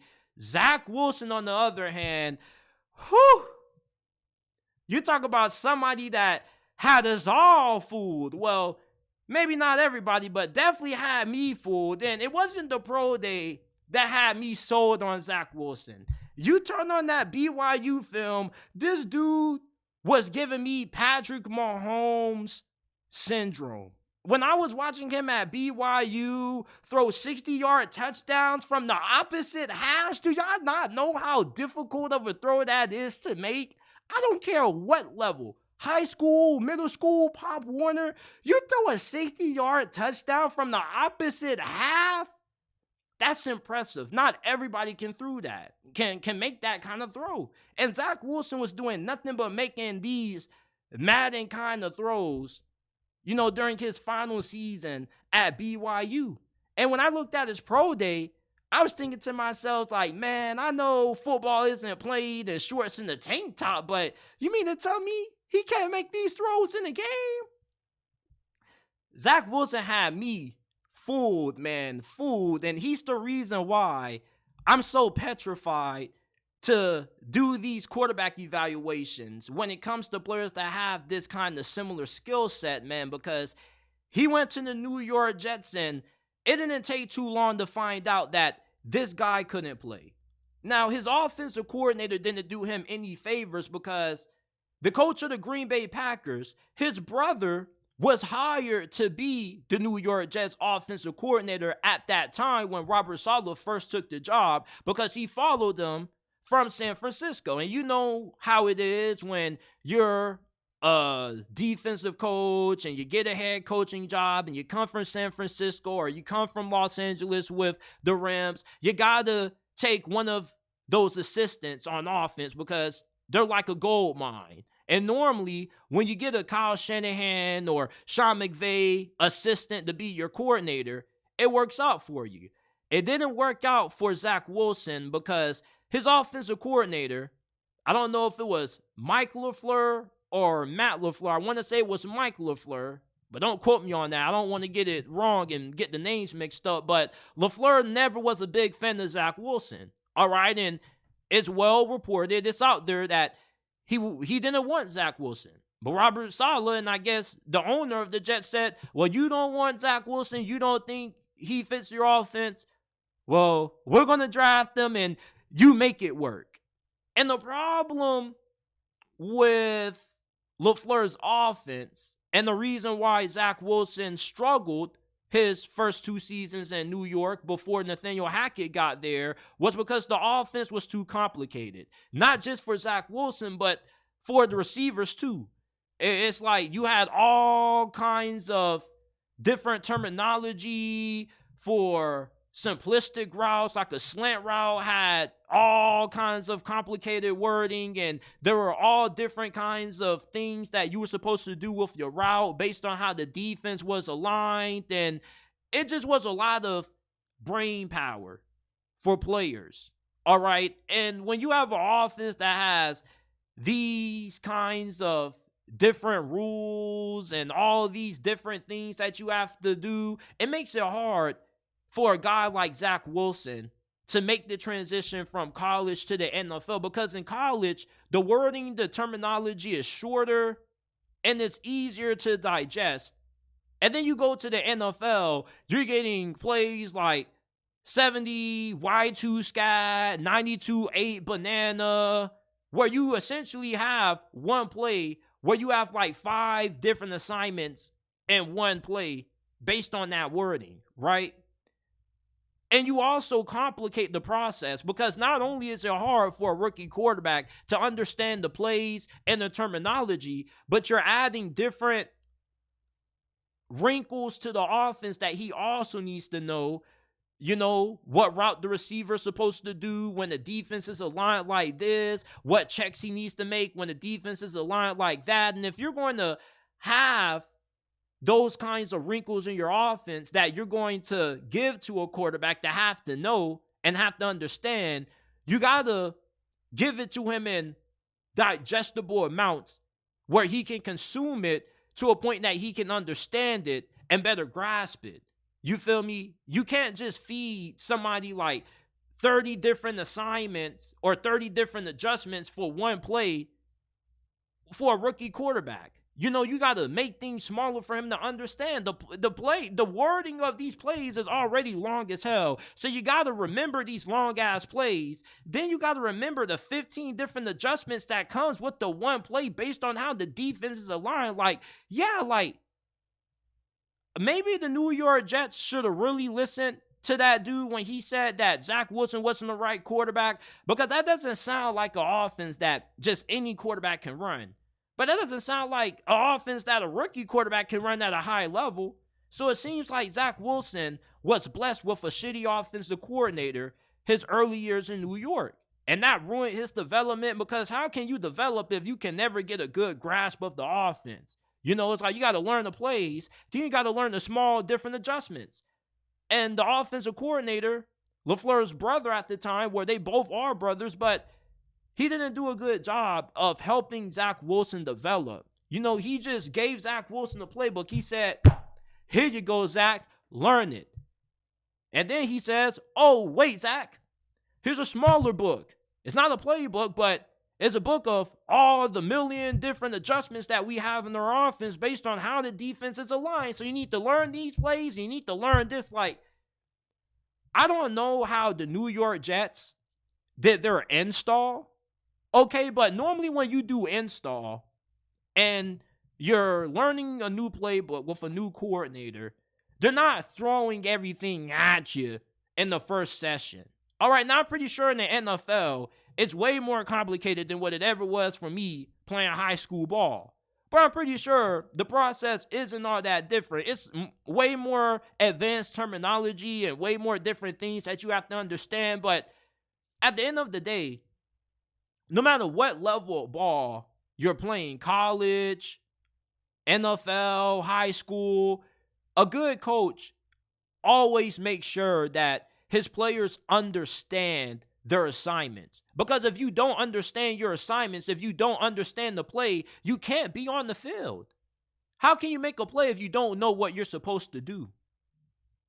So for Zach Wilson, never really being able to understand the complicated offense that, LaFleur is trying to run, and, him not really, being able to get a good grasp of, the Jets' offense, it didn't help his development because he never got comfortable, and it just was a complete disaster. Once Nathaniel Hackett got there, it completely went off the rails. Like, he played slightly better, but once it came out that he was scared to take over as a starting quarterback again after he got benched, it was wraps. His confidence was shot. And all the Jets did with Zach Wilson over the last couple of years, like, he had some maturity problems too. You think somebody coming from BYU, isn't that supposed to be like a religious school or something like that? You think he would be a well-mannered guy who was a hard worker, first guy in, last guy out, great leader, and he never was that. I spent a lot of time talking about, how, like, his offensive coordinator failed him, but he also failed himself. There was a time when the New York Jazz had a little winning streak going on, but he wasn't a part of it. And this was back in 2022. And, he was coming off injury. He had a few games he missed because of injury. He came back. They kept winning, and people were rallying behind Zach Wilson. But Zach Wilson wasn't doing anything good. All he was a good game manager. And then when the New York Jets started getting put in situations that season in 2022 when they actually needed Zach Wilson to step up and make big-time throws to win games, he was unable to do so. And that defense carried them for the majority of that season. But once the offense was in games when they had to be able to score points to keep up, Zach Wilson, he really got exposed in the worst way. Like, this dude couldn't process. He was inaccurate. I mean, Zach Wilson was terrible. He was terrible. And when you think about where he is now, possibly going to be back on the Jets next season, only because they refuse to cut him because nobody wants to trade for him, it just shows you how bad he is. I do believe that the coaching failed him to a certain extent. LaFleur having this complicated offense is definitely for a lot. Rookie quarterback coming into the league like Zach Wilson was going to be able to have to learn. And it wasn't going to be realistic to have to digest all that information in such a short amount of time. You're supposed to give a young quarterback information in small bunches so it can be easier for them to learn and consume the offense. But you're just throwing everything at Zach Wilson like he's a 10-year vet. You're treating Zach Wilson like he had the awareness and IQ of freaking Peyton Manning or somebody like that. So Zach Wilson now, he flamed out. Because, first of all, one of the biggest knocks that we had on Zach Wilson when he was coming out of BYU was that he didn't play well within structure, wasn't comfortable in the pocket, would easily bail out of pressure. You still see that, not that good of an athlete. And all those throws that he was making in college, that had me fooled. Barely see him making those throws in the NFL now. Trey Lance, Oh my goodness. You talk about one of the biggest busts in NFL draft history. Trey Lance, I believe he's up there with the Jamarcus Russells of the world, because the 49ers gave up a lot to get this dude. They gave up 3 first-round picks to trade up with the Miami Dolphins to get this pick to select Trey Lance. And there were already a lot of red flags with Trey Lance coming out. He didn't have a lot of experience. Despite the small amount of success that he had at North Dakota State, he was fairly raw. And then during the whole COVID situation, when he only played, I believe, only 1 game, and it was televised on ESPN, and he struggled in that game, that was a clear indicator that, we have a guy who may be hell of overrated. And the only thing that people really could sell you on with Trey Lance as a prospect was potential and athleticism. That was about it. Because when you looked at his film, everybody knew that the dude was insanely raw. The only thing that kind of made him really intriguing was that he had a really low touchdown or really high touchdown interception ratio. He didn't have a lot of interceptions. And I thought that he could be somewhat decent, because I'm like, bro, regardless of the inefficiencies that you may have in your mechanics, your throwing motion, your footwork, how is your touchdown interception ratio this good? Well, it turns out he actually should have thrown more interceptions than what was indicated on the stats. Good reason why you guys should check the tape, not the stats. I was young, I was a novice back then, and I wasn't doing what I'm doing now back then, and that's a large reason why I low-key bought into the Trey Lance hype. Because, the dude had a pretty good touchdown interception ratio. He had some pretty good measurables. I thought that he was a pretty good athlete. I didn't know that he would go to San Francisco and all of a sudden go from a good athlete in FCS to becoming a barely marginal athlete in the NFL. It's just crazy how Trey Lance, everything that people threw at you to sell you on Trey Lance, ended up being a detriment to his career. The athleticism wasn't there. He wasn't that good at going through progressions or his reads. I at least thought that him going to San Francisco would be a match made in heaven, because you're going to one of the best play callers, one of the best offensive minds of recent history. If you were to rank some of the best offensive play callers of the past decade, Kyle Shanahan would definitely be top 3. And when you have a good play caller, normally you would think that a young quarterback like Trey Lance going to a guy like Kyle Shanahan with a roster that, by the way, was good enough to win a Super Bowl would be able to have success. Great coach, great team around him. How can you not succeed in this?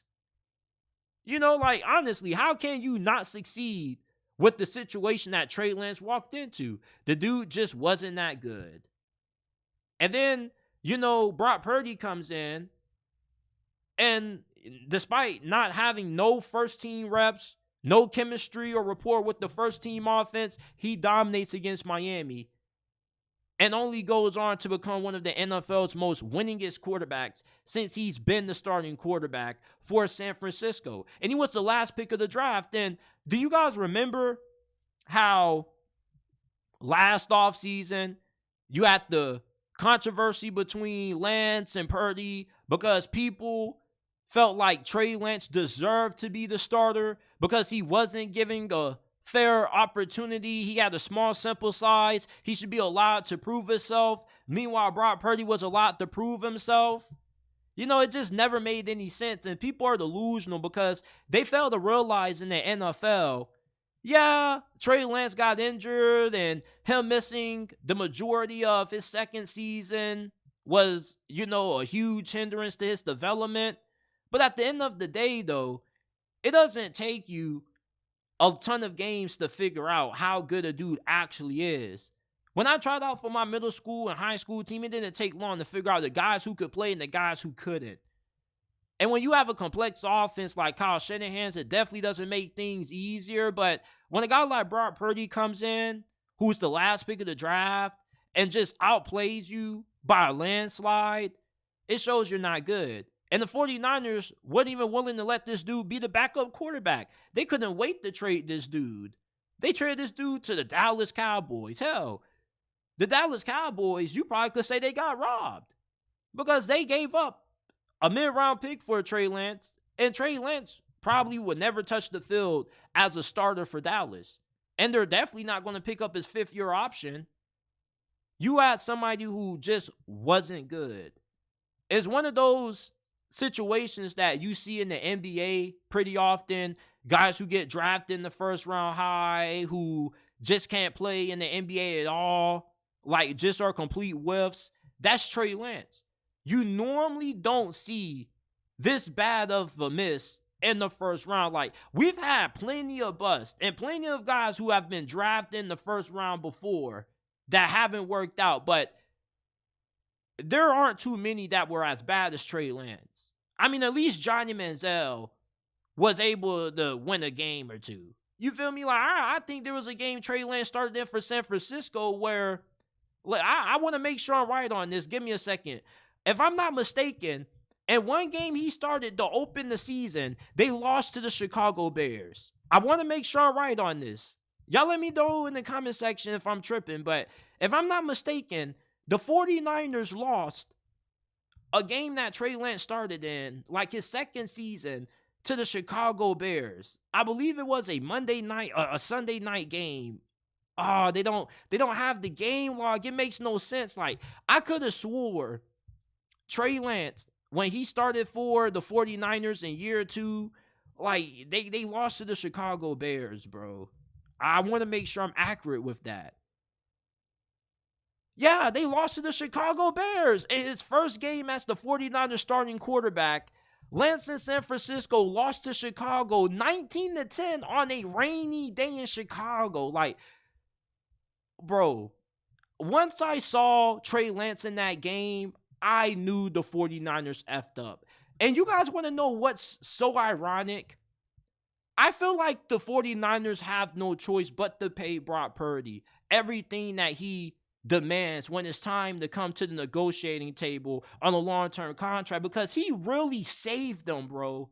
He really did. What are the odds that you give up 3 first-round picks to draft Trey Lance, who is just a complete bust, can't even be a backup for you, third string in Dallas, and you get saved by the last pick of the draft? Like, if that's not a blessing from the football gods, I don't know what is. Which is why I get tired of people saying that the NFL is rigged. Like, some of this shit you cannot script. Like, the 49ers gave up the farm for Trey Lance. When you miss this bad on a quarterback in the first round, it's supposed to set your franchise back several years. Like, if it wasn't for Brock Purdy, bro, this decision to draft Trey Lance third overall would be talked about way more than what it is. Nobody talks about it that much. People just scoff over it. Oh, they drafted Trey Lance. He saw it. Like, nobody really talks about it that much because they got Brock Purdy and the success that they continue to sustain. But if they were terrible, yeah, and Trey Lance was out there looking like Bryce Young, and yeah, everybody will be giving them way more criticism than what they get for this pick. Trey Lance, whew, talk about somebody who couldn't play. Justin Fields, my boy Justin Timothy Fields. Oh my God. You talk about the story of Justin Fields. He may have had the most interesting career arc of any quarterback from the 2021 draft class, man, because Chicago trades up for him. You trade up with New York to get him. Matt Nagy and their general manager at that time, they're on the hot seat. They're looking for a savior. You ever heard that song? I think it's by Skillet that goes, I need a hero to say. Yeah, like, that's how the Chicago Bears were looking at Justin Fields when they decided to draft him. And then he didn't initially start right away. I believe Andy Dalton was starting over him. And then you start Justin Fields, and I mean, you had some glimpses of what he could be if he could put it all together his first year, but you didn't really see too much. And then year 2, oh my goodness. You talk about a roller coaster ride, bro. Justin Fields in year 2 was absolutely phenomenal for my fantasy football team. It's the reason why Justin Fields will always have a lot of brownie points every time I talk about him. I'm always a little bit biased for Justin Fields, only because that 2022 season, he was, the second or third best quarterback in fantasy football? Bro, I was in a fantasy league where I won $1,000 thanks to Justin Fields' performance that year. So he will always have a lot of cool points with me in terms of how I view him. And he also got some MVP votes that year. He finished 9th in MVP voting in 2022.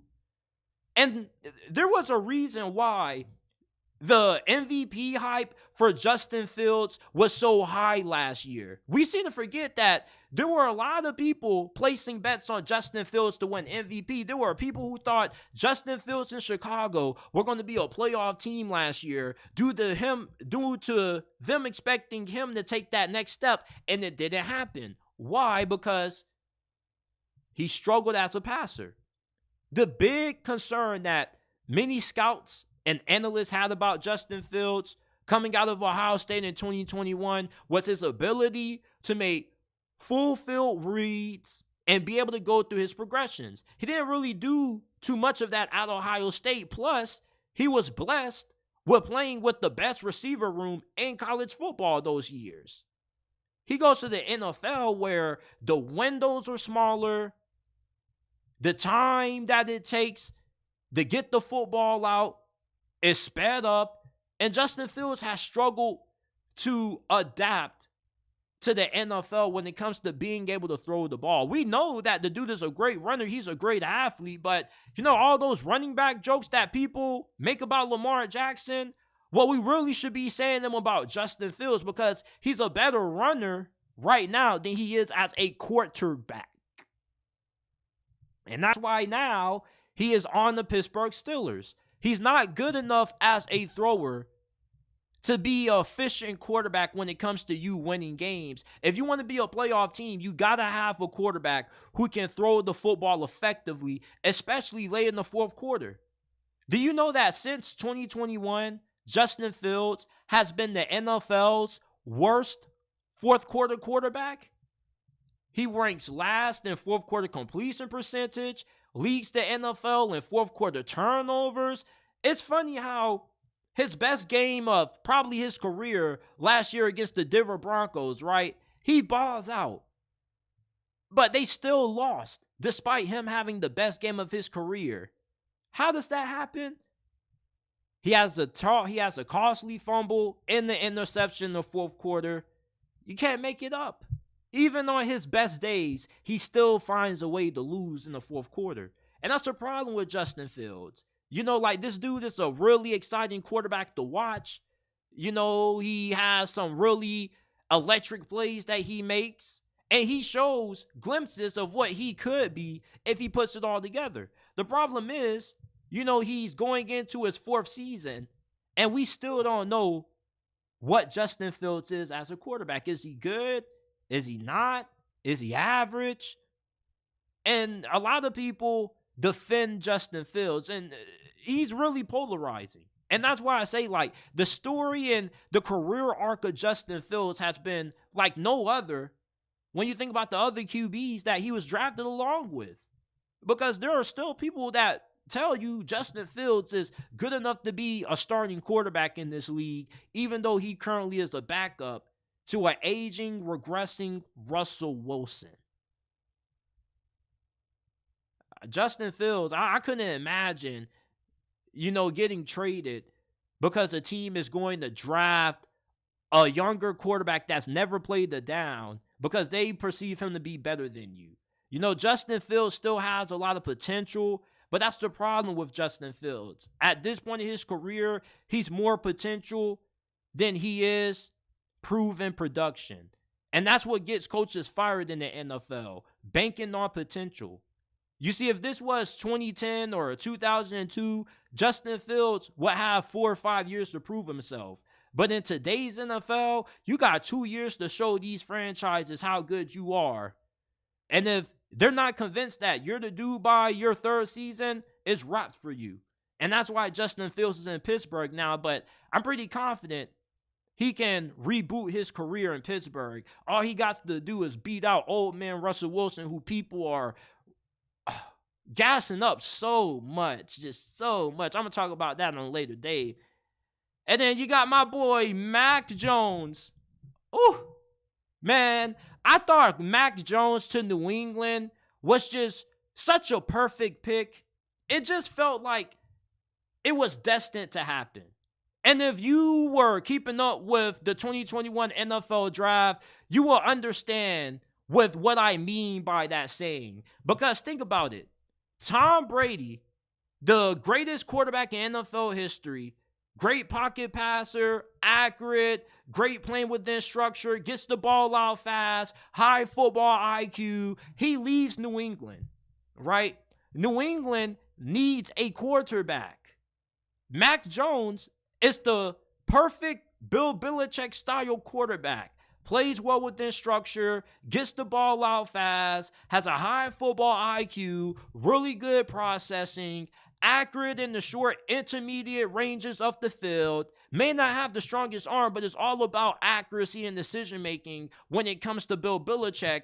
We all felt like Mac Jones and New England and Bill Belichick were just the perfect marriage. And if it didn't happen, it would be shocking. So when Mac Jones actually got drafted by New England, I believe that the New England dynasty was going to continue. Like, we let Bill Belichick get what we could be perceiving as Tom Brady Jr., maybe? And the first season went really well. Like, that's the thing about Mac Jones' Patriots tenure that really irritates me, because people always look over the success that he had his first season. His first season, think about it. He came right in there out the gate. Minicamp outperformed Cam Newton. Cam Newton got cut. Like, cut. Because of how good Mac Jones was in minicamps and training camp when he first got to New England. That's how good Mac Jones was. His rookie season led them to the postseason. Imagine going from Tom Brady to Mac Jones, and in your first season, you're Bill Belichick, you have no Brady, he's in Tampa. You go to the postseason, you win 11 games with the rookie quarterback, with this potential replacement, his potential successor. You have to be feeling damn good if you were Bill Belichick. You have to be having all the confidence in the world if you were Bill Belichick, man. It's like, bro, I just told the greatest quarterback of all time to kick rocks, and I replace him and make it to the postseason with the rookie quarterback? Like, are you kidding me? You can't tell me anything, and boy, you couldn't tell Bill Belichick anything, at least when it came to Mac Jones, because you see, the underrated aspect of Mac Jones' success was Josh McDaniels. Josh McDaniels takes that Las Vegas Raiders head coaching opportunity, and then everything, and when I say everything went left for New England and Mac Jones, everything went wrong for them, man. You know, Bill Belichick was feeling himself. He's like, yeah, like, I told the greatest quarterback, Tom Brady, to go kick rocks, and his successor in his rookie season led us to the postseason. Like, I know what I'm doing. And Bill Belichick was feeling himself so much. You know who he hired to be his offensive coordinator? To be part of Mac Jones' development going into his second season? The most crucial year for a quarterback in their development? If a quarterback doesn't show you that they're in year 2, that pretty much is all she wrote. You know who Bill Belichick put that important responsibility in the hands of? He hired Matt Patricia to be his offensive coordinator. And as soon as Bill Belichick hired Matt Patricia to be his OC, that's when everything went wrong for Mac Jones. Matt Patricia never called any plays on offense before he received the Patriots offensive coordinator gig. The only experience Matt Patricia had on that side of the football was playing on the offensive line during his college days. So you have a novice coordinator who never called plays on that side of the ball, never really spent any time specializing on side of that ball, really, outside of being an assistant maybe. And you put him in charge of helping your young quarterback in year 2 make it to the next level. You just knew that was a plan for disaster. They had no wide receivers, fam. No wide receivers. No receivers, man. They gave this dude Devontae Adams. No, I'm tripping. They ain't giving Devontae Adams. They wish they gave him Devontae Adams. He wishes he got Devontae Adams. They gave him Devontae Parker. One of the NFL's worst receivers at creating separation. When you have a quarterback whose whole game is structured around getting the ball out fast and operating the quick passing game to high efficiency. There's a reason why Kyle Shanahan was banging the table for the 49ers to say, screw Trey Lance at 3. We want Mac Jones at 3. He's the perfect system quarterback. And how do you ruin a perfect system quarterback? Well, why are they called a system quarterback? Because they're only as good as the system. They're only as good as what they have around them. And as soon as what they have around them goes from good to awful, the coaching gets worse too, they get worse. So like I said earlier with Mac Jones, when things were going right, he was looking right. When things were going left, he got left in the end because he got traded to Jacksonville. His hometown, by the way, he grew up Bowles High School. You know, it's just a tragedy what happened to Mac Jones in New England. And I mostly put his downfall on Bill Belichick's decision to hire Matt Patricia as his offensive coordinator more than I put it on Mac Jones himself. Now, Mac Jones, you know, he is responsible a good amount for his demise. You know, like, you got benched for Bailey Zappi, dog. That's embarrassing.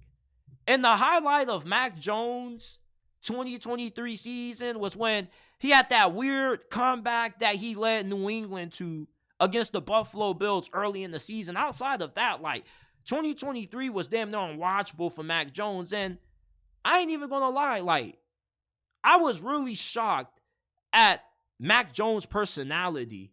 You know, the real Mac Jones getting revealed. Like, he had a DUI incident at Alabama, but you know that's just young people stuff. You feel me?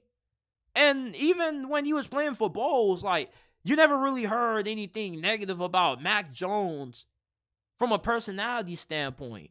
But then he gets to the NFL, and after Josh McDaniels leaves, this dude just becomes the omen. Like, his teammates did not like him. There were probably about only 2 or 3 players in that Patriots locker room that liked Mac Jones. You know, it probably was Pop Douglas, since they both come from the 904 area, and maybe a couple of players on defense. Maybe the running back. That's about it.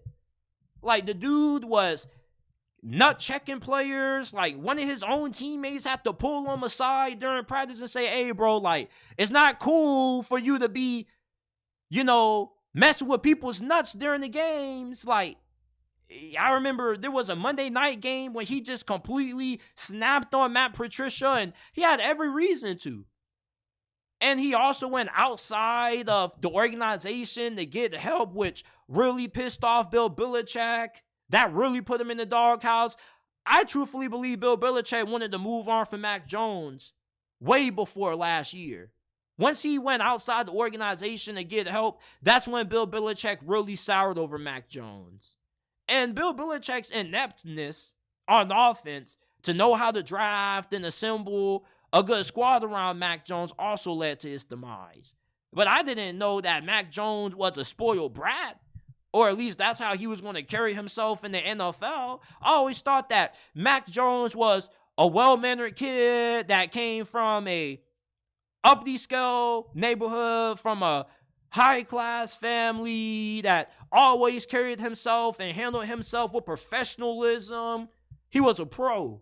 He definitely was the guy that you wanted to have in the locker room because he was no nonsense. First guy in, last guy out. That was not the dude Mac Jones was. I was fooled, And now he's with the Jacksonville Jaguars back in the hometown. Isn't that crazy? And what's even more funny is that I made a video before the 2021 draft saying that if the Jaguars were smart, they would pass on Trevor Lawrence, trade down, get more picks, use those picks to build a better team, and take Mac Jones in the process. And now they're both on the same team. But this is my thoughts on what happened to the 2021 first-round quarterbacks. This is the most overrated quarterback class in NFL history. And with the 2024 NFL draft only a few weeks away, I think that there's a great possibility that this 2024 class suffers the same fate. I mean, there's 6 quarterbacks everybody thinks can be good. What analytics and history shows you is that most of these guys are going to be blessed.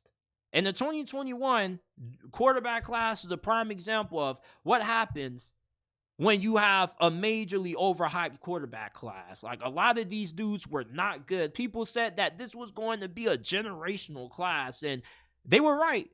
It was just generationally bad. So many misses. Maybe Mac Jones can find a way to revitalize his career. I still think that he's a capable starter as long as he has a good team around him. Justin Fields, we don't know. Zach Wilson and Trey Lance, they suck. You got one great quarterback. You got 2 quarterbacks that are backups. And you got 2 quarterbacks that probably should be playing in the UFL right now. Looking back on the 2021 NFL quarterback class, man, what are your thoughts on this infamously, laughably terrible draft? The Washington Commanders have made a lot of free agency signings. They've been opening up that checkbook and they've been swiping that debit card, man, and they made some really good free agency moves. And what has me really encouraged about the direction that the Commanders are heading is that they didn't just completely go the direction that the Tennessee Titans went when they just said, there's a ton of good players out there. We're just going to get them and overpay and overspend for every single one of them. They took their time to find good players for good values, good bargains. They signed linebacker Frankie Louisville to a 3-year deal for only $36 million. Do you not know how big of a steal that is? Frankie Louisville was the heart and soul of that Panthers defense. You may think it was Brian Burns or Derek Brown, but it really was Frankie Louisville. Every time I turned on the Panthers game, he was making plays. Rather if it was assisting on bringing down the ball carrier and run support, or getting an interception in pass coverage, he's a jack of all trades linebacker. This is a really underrated free agency signing that I really don't understand why more people are not talking about this move. Because Frankie Louisville is a Pro Bowl caliber player, and I believe that for Washington, you got a hell of a steal signing this dude for, the price that you paid for him. Jeremy Chin, he was teammates with Frankie Louisville in Carolina. He is a defensive back that has a really unique skill set because you can line him up in a variety of different positions. He can play a little bit of linebacker. He can play a little bit of slot. He plays safety as well, but he's better playing in the box than he is playing just outright safety as a coverage guy. He's one of those guys that if you have him in the box, he's good against run support. He can cover and bracket tight ends and running backs out of the backfield. But on the back end, he isn't that great. With a guy like Dan Quinn, you see what he did with that defensive back that they had who was undrafted out of FAMU, Marquise Bell, he was a safety. And they had him playing linebacker for a good duration of last season because of all the injuries that they had to their linebacker room. Jeremy Chin brings a really versatile chess piece that Dan Quinn can use on that Commanders defense. And then you sign Bobby Wagner to a 1-year deal. Listen, I know that he's up there in age, but the dude isn't slowing down. His pass coverage is slowing down at a really alarming rate, but he's not that bad in pass coverage where he's a complete liability. It's just that, man, Bobby, you ain't what you used to be in pass coverage. He still is phenomenal against the run. And if you want to find, a perfect guy to bring in if you're Dan Quinn to help change the culture in that Commanders franchise, Bobby Wagner's the perfect guy to do it. He'll be there for only 1 year, but he's a high character guy who knows what it takes to win. And these are the kind of people that you need to help change and build a winning culture at a place like Washington. Like Washington was ran into the dirt by Dan Snyder. Toxic workplace environment, complacency on all levels. They don't know how to win. They don't have a lot of winners. That's why you bring in a guy like Bobby Wagner. He's not just there to give you decent linebacker play, but he's also there to help, get the gears turning on what you're trying to build from a culture standpoint if you're Dan Quinn. And of course, he had to bring a couple of Dallas Cowboys defensive linemen with him. Dante Fowler, Dorrance Armstrong. They also went heavy on the offensive line. Tyler Biadasz. You signed Nick Allegretti, really good guard for the Kansas City Chiefs. So Austin Eckler, Zach Ertz are guys that you look at and you're like, oh man, like they got them too on pretty decent deals. Even though they are old, they're starting to regress. They still can give you some decent moments from time to time that could help you win a game or two. The Commanders, this is a really good free agency period that they had because you still have a ton of cap space to sign veteran guys who may end up having to force themselves to sign cheap deals if they want to play this year. You think about the former safety of the Denver Broncos. I'm trying to think of his name right now. I should know his name, but I don't. But you still have that guy who used to play for the Broncos out there. There are still a lot of great free agents that the Commanders could sign and get for a cheap price than what they would have to pay if they would have signed them in March. You got some really good value deals. Tyler Biadasz, 3 years, $30 million. Even Nick Allegretti's deal was pretty reasonable. Cleveland Farrell is a really good depth piece. He's a bust, but he's still in the league. He's pretty good against the run. Had some good moments last season with the 49ers. Austin Eckler could be a good 1-2 punch with Austin Eckler. Zach Ertz, I don't know if he still has any juice left in the tank completely, but he's good for at least a couple of big plays here and there. The Commanders, if you're a fan of Washington, you should be encouraged with where this team is at right now. Now, I'm not saying that you're going to win this division.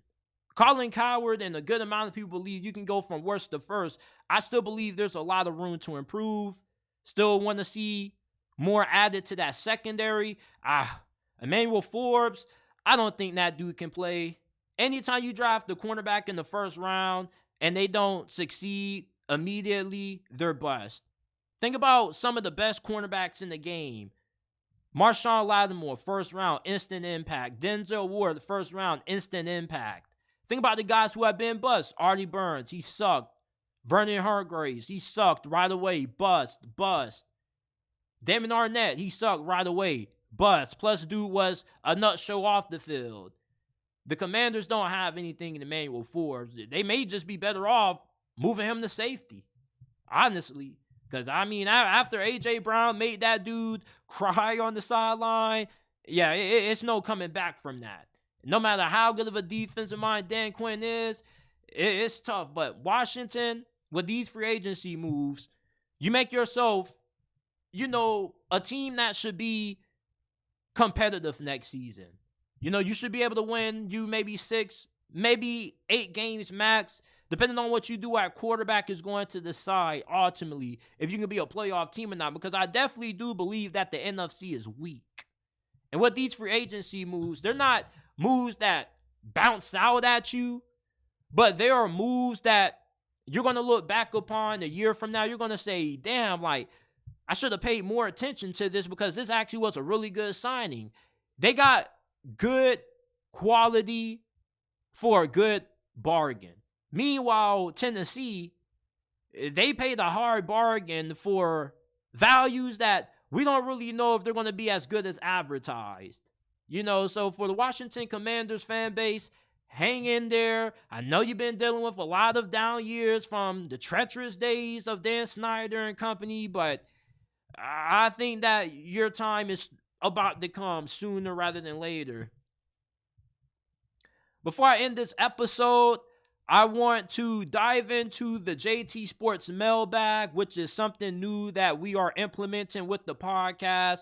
If you have a question that you would like answered on a future episode or segment that we do of the mailbag, you can send them in on Instagram at JT Sports _ and on X at JT Sports __. You can either at me or send them in the DMs. And if they're good enough, potentially they could be featured on a potential episode in the future. It can be NFL draft, college football related, just any question that you would like for me to answer on a future episode, send them in the DMs on X, Twitter. You can find me on Twitter at JT Sports __. Find me on Instagram at JT Sports _. Send your mailbag questions in if you would like your questions to be answered. So we got one question. Okay, so we got one question from my guy Elevated _ Lewis on X, who asked, what's the ideal trade package for Minnesota? Or start that over. We got a question from my guy Elevated Start the endpoint here. We got a question from my guy Elevated _ Lewis on X. He asks, what's the ideal trade package Minnesota can create to trade up into the top 5 to select a quarterback? Minnesota is going to have to at least give up the 2 first-round picks that they have in this year's draft. You have the 11th pick and you have the 23rd selection that you acquired recently in a trade with the Houston Texans. You're going to have to use that and maybe package that up with a 2025 first-round pick to move into the top 5 if you plan on drafting a quarterback. You may feel like that's too much for a guy like J.J. McCarthy, Drake May, or Jayden Daniels, but remember, when the 49ers back in 21 traded up to 3 with the Miami Dolphins for Trey Lance, they gave up 3 firsts. In today's NFL, if you want to move up to draft a quarterback high, you got to give up a lot of first-round capital. Minnesota isn't going to be able to get any pick in the top 5 without at least having to shovel up 3 first-rounders, including the 2 that they have this year. And any team that would be dumb to not take the 2 first-round picks from this year's draft that Minnesota possesses, they're dumb. Like, Minnesota has 2 first-round picks, and they are really desperate to get a quarterback. They've been linked to J.J. McCarthy one day. The next day you wake up, they love Drake May. Then the next day they are in love with Jayden Daniels. They just want to have the opportunity to walk away with one of the top quarterbacks in this year's draft. Any front office, general manager, front office VP should know the desperation that Minnesota is in. And there's an old expression that goes, desperate men do desperate things. To you, giving up 3 first-rounders for any quarterback to draft them possibly in the top 5 is too much. But when you're desperate, you're willing to do whatever it takes. Minnesota wanted to trade up for Anthony Richardson last year, but they weren't willing to pull the trigger on it. They aren't willing to pass up on another opportunity to get another potential franchise quarterback.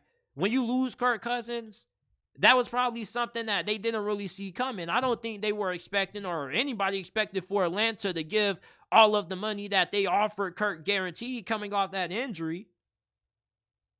But if you believe, if you're Kevin O'Connell, that J.J. McCarthy, Jayden Daniels, or Drake May, one of those guys you can work with, it's worth trading up for him. All right, Sam Darnold isn't that good. I don't think he's going to give you that much. You get a young QB in there with how good of an offensive mind Kevin O'Connell is and the good supporting cast they're going to have around there. There's going to be no reason why they shouldn't succeed unless Kevin O'Connell just isn't as good as an offensive mind as we think. But there's no way Minnesota gets the 3rd, 4th, or any pick in the top 5 without giving up 3 first-rounders. These teams know Minnesota's desire to get a QB. And they're going to use that leverage against them. There's also going to be other teams that may be looking to move up the trade for a quarterback. Let's say this. Let's say, hypothetically, Drake May is still on the board after the Commanders take Jayden Daniels at 2, and Caleb Williams goes number 1 to Chicago, as we expect. New England may want to trade down that 3. They may not be sold on the quarterbacks anymore. They may just want to take a different approach to building up their team first, then drafting the quarterback later, which is understandable.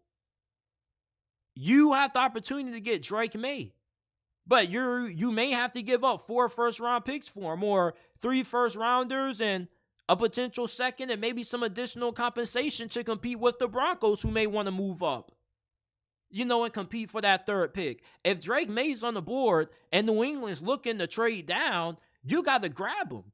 Drake May with Kevin O'Connell, Jay Jettis, TJ Hawkinson, Jordan Addison, Aaron Jones, are you kidding me? That's a playoff team, in my opinion. You give a guy like Drake May, who's perceived as a boomer bust prospect, really toolsy guy that has all the potential in the world to be one of the best QBs in the game, but also could be a really big bust with how inconsistent his film was last year. A guy like Kevin O'Connell, getting Drake May, they could potentially become Super Bowl contenders because he's the perfect guy for a dude that has, these kinds of boomer bust labels that Drake May has. Similar to Anthony Richardson. When he got drafted by Indianapolis and Shane Steichen, you knew it was going to work because Shane Steichen has a proven track record. He's a respected offensive mind in the league. Minnesota, you're not getting a top 5 selection from any team without forking over 3 first-rounders. 2 that you have this year and the next one that you got next year. That's the price that it takes when you're trying to draft a quarterback this year. Another question that we got another one from X. He asked, my guy, Film is a Art on X, he asked, what team not talked about regularly do you think is a sleeper to trade up for a quarterback? I got to go with the Dallas Cowboys. It has come out that Dak Prescott and the Cowboys front office, they've already come to the agreement that they're not going to get an extension done anytime soon. So at this point, it looks like Dak Prescott is playing on his final year of his contract. And, if he ends up hitting the open market, Dallas doesn't put the franchise tag on him. They can't trade him because he has a no-trade clause. You may not be able to pay him the amount that other teams are willing to pay for Dak Prescott. And it's going to be the first time that we really see the Dallas Cowboys show, how much faith they truly have in Dak Prescott being the guy who can lead them to a Super Bowl. Because at this point, if you don't make it to at least the NFC Conference Championship next season, Dak Prescott, why would I re-sign you? Why not just go ahead, let you walk, and just start over again with the rookie quarterback? We don't know how next year's quarterback class is going to look. But if you're Dallas, just based on the possibility that you could lose Dak Prescott, rather if you play rather if you plan to retain them or not, it still would be in your best interest to trade up for a QB this year so you can have Dak Prescott's potential successor, because eventually, Dak Prescott, you can't just be okay with him having the playoff performances that he's had in recent memory. You can't be okay with him sneaking up the joint like he has done against the 49ers in years past. You got to find a way to get over the hump. And you getting over the hump, the answer to that is you maybe trading up for a quarterback this year. Let's say that Bo Nix is still available at 15. You trade up and you grab him. If you got a chance to trade up for one of the best quarterbacks in this draft class, if one of them ends up falling, you got to do it if you're Dallas. With the future of Dak Prescott really murky right now, you don't want to be in a position where you don't know what you're going to do at quarterback, because next year's quarterback class may not be that strong, and you may be forced to draft a quarterback higher than where they necessarily should go. Similar to the Pittsburgh Steelers when they overdrafted Kenny Pickett. He was never a first rounder, never should have been taken in the first round. Dallas definitely is a team that is a sleeper to me to trade up for a quarterback this year, man, because, Dak Prescott, yeah, he still has a lot of years left in the tank, but if I'm Jerry Jones, I'm looking at Dak Prescott, I'm like, bro, you never do anything in big games. You never do anything in the postseason when it matters. Why am I paying you high-end, elite quarterback money when you never give me this kind of play on the field when it matters? That's all the reasoning for Jerry Jones and Dallas to part ways with Dak, and then all of a sudden, we have a quarterback situation. We need to find a way to address it. Why not just go ahead and get ahead of the problem by trading up for one this year? I think it makes a lot of sense, and they got draft capital. You do have some other needs, but I don't think one draft is going to fix all of the holes that the Cowboys have. The Cowboys have a situation where you have a lot of high-end players that have to get paid, and you're not going to have a lot of money to be able to keep all of them. Somebody's going to have to walk. You pay CeeDee Lamb and Michael Parsons, however, are you going to be able to afford Dak Prescott? You pay Dak Prescott, CeeDee Lamb, Michael Parsons, one of those guys is going to have to go. I'd rather let Dak Prescott walk, keep those two guys, reset with the younger quarterback that you trade up for in this year's draft, which will give you more cap space to work with in the following years, because you're not going to be allocating a good amount of your cap space to a rookie quarterback like you would Dak Prescott, which gives you more money to spend in free agency. So if I'm Dallas, it makes a lot of sense for them to trade up for a quarterback this year, and they're a sleeper team that I think could trade up for a QB this year in the upcoming draft. This is it for this episode of the JT Sports Podcast, man. We went long tonight, 2 hours, 24 minutes. I'm going to get up on out of here, but I appreciate you guys for tuning in. Leave a like, subscribe to the channel. Last thing I want to say is, I know I've been really inconsistent with the live streaming. That's why I was a little rusty tonight. But, I'm in my last couple of weeks of college. I graduate May 3rd at 9 a.m., and I'm trying to make sure that I can stay on top of my work because I don't want to get behind. I'm already kind of behind in one class. And it's just certain days I just be kind of burnt out with school and this. And, it just be hard for me to balance with everything I have going on.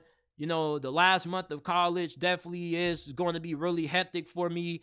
So I don't really have like a set in stone live streaming schedule. All I will say is that I'm trying to live stream at least 2 or 3 times a week. And I will try to alert you guys at least, around 12 or 11 o'clock early in the morning when I plan on live streaming, so you guys can make your plans and schedule your day around it. But I appreciate everybody for listening in. Remember, if you enjoyed this episode, leave a like, subscribe to the channel. Remember that we're not just a YouTube channel. We are a podcast.